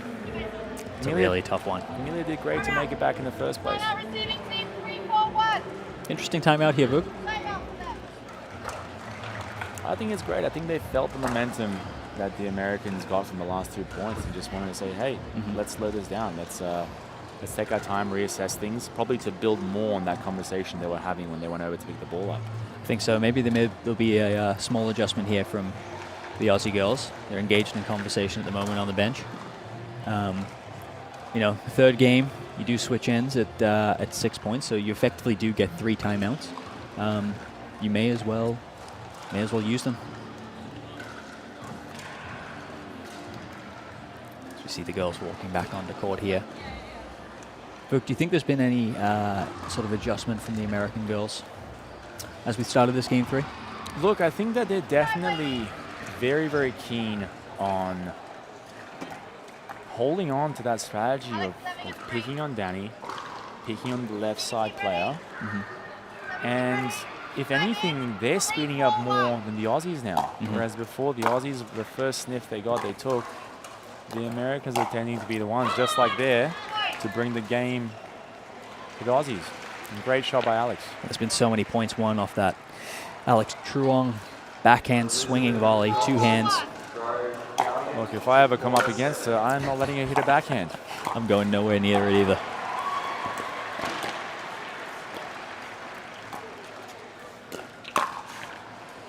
Yeah, tough.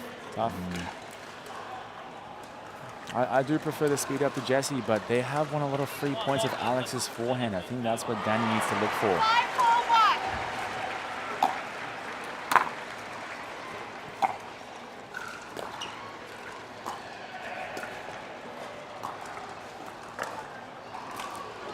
Bit of indecision, and you really feel like the momentum now has swung to the American girls as they do change ends at 6 points here in Game 3. Look, the tables have definitely turned here, George, in a very, very quick fashion as well.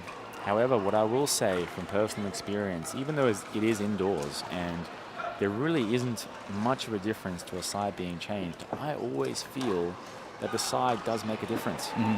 There's a reason why it's a discussion in the coin toss. That's exactly right. And we did see the Aussie girls win Game 2 from the end, which they'll be switching back to. So perhaps that is the preferred end. And we have Mitch Hargraves giving a word to the girls there. Very experienced Australian player. One of our finest. Be curious to know what he said. I think it might be to stay away from the Alex backhand counter. Look, I think I would hope that he had something else to say, just because that is the obvious advice that the girls probably would have figured out by now. I'm looking forward to talking to him after the match and see what it was. There you go, Danny. Hey, the momentum, the side has changed, the tables have turned. Let's see if they can get back on serve after this point. Yeah, let's hope for a great high level to finish this Game 3. It's been a great match so far.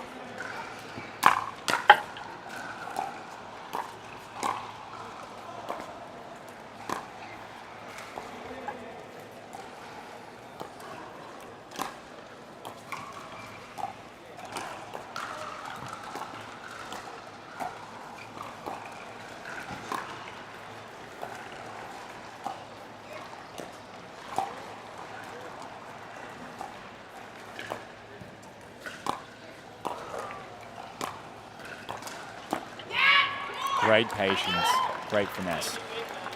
Yeah, the way I see it at the moment, George, I believe that as the US girls were down, Jesse and Alex stepped up, they got pumped, and now we're seeing the same thing from the Aussies. I think this is a game of tug of war, and as one side pulls a little bit, the other side pulls right back. Let's see if on this point here, the Aussies can equalize.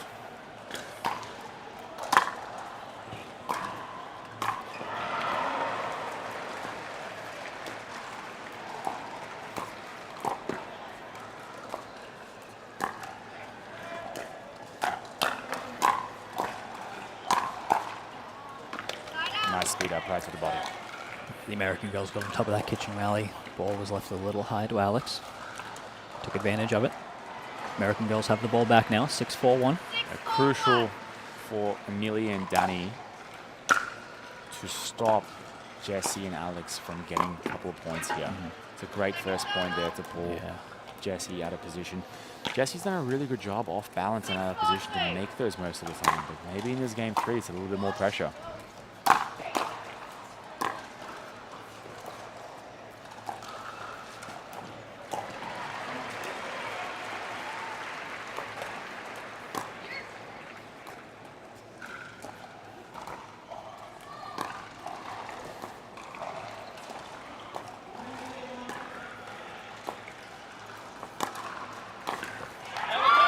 Phenomenal point there. Great patience, great job to move the ball around and to hold off Jesse and Alex from scoring more.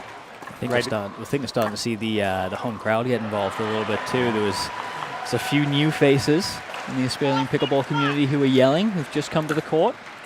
It's a great opportunity for Danny and Amelia here to equalize and really set the tone that they are going to be competitive in this Game 3. Danny looking at the ground there, looks like another tough bounce. Not ideal in this situation.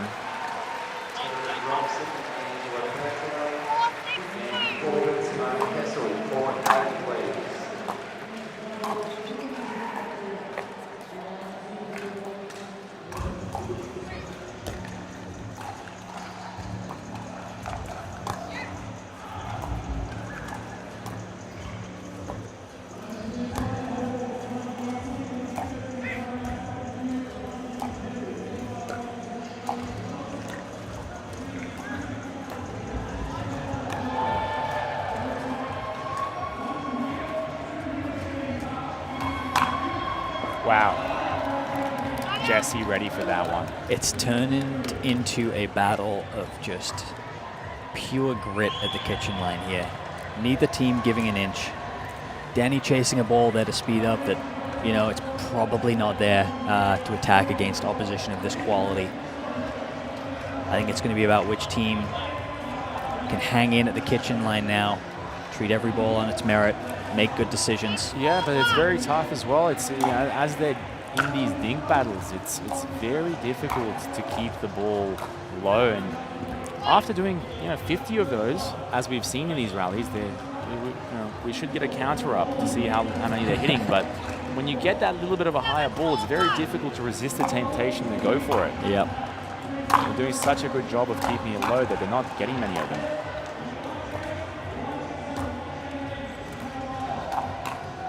Oh, ready for that one. Again, going to the Alex forehand. While it may be deadly, nowhere near as deadly as the backhand. Yeah, Alex is looking for that one out of the air. Probably the wrong spot there on Danny.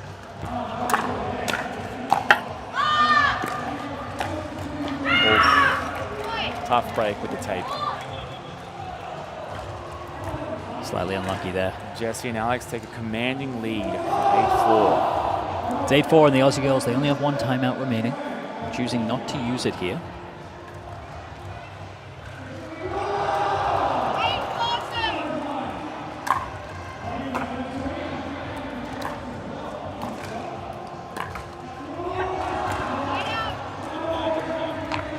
Uncharacteristic miss there from Jessie. She played a lot of pickleball this weekend, a lot of pickleball today, had a tough 5-game loss in the mixed final earlier. On to her 8th game of the day.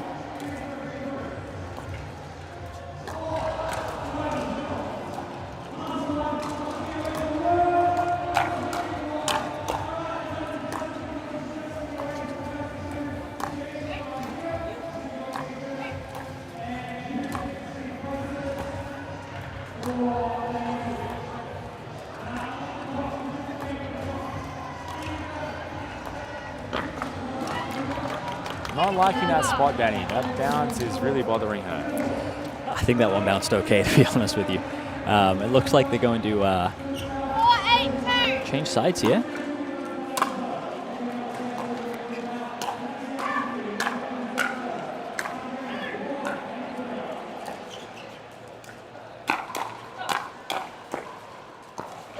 Oh. Wow. Went for the dive. Oh, and a push-up to get back up, showing she's ready. This match is such a treat to watch. I mean, some of these points, the last 5 minutes, such a high level. And it's so physical. You see them lunging out to every single ball. Each girl's breathing quite heavy late into game 3 here.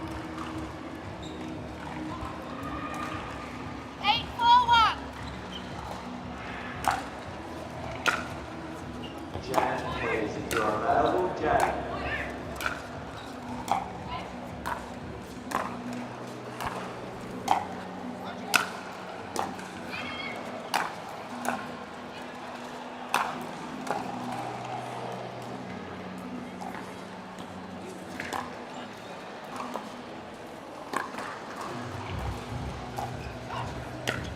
Ella and Chris, Amy and David coming up on show court 2 for the gold medal match.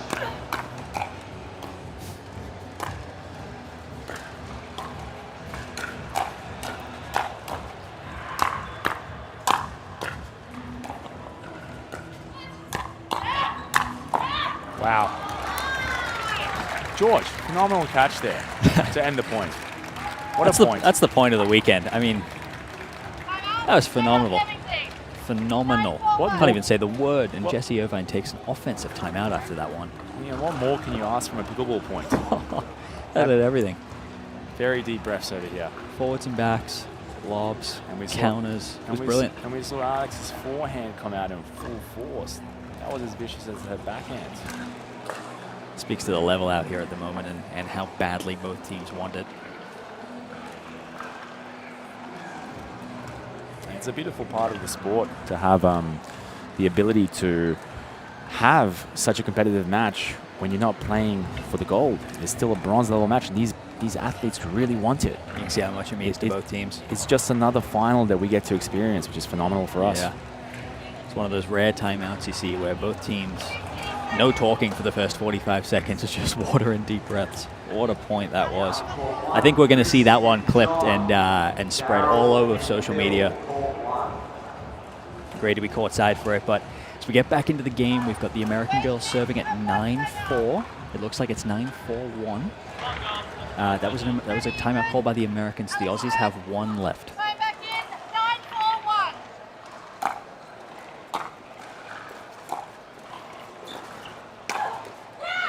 9-4-1. Tough speed up.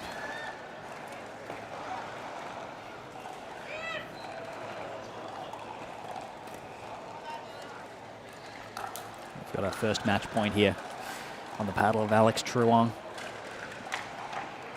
10-4-1.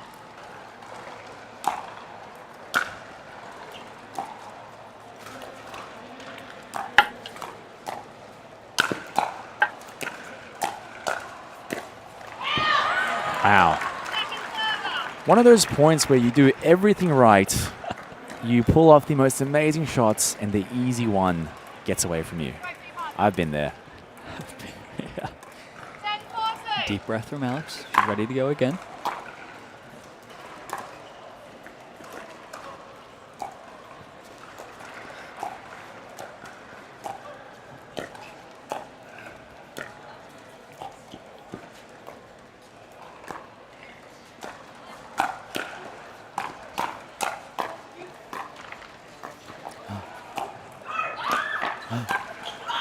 Wow.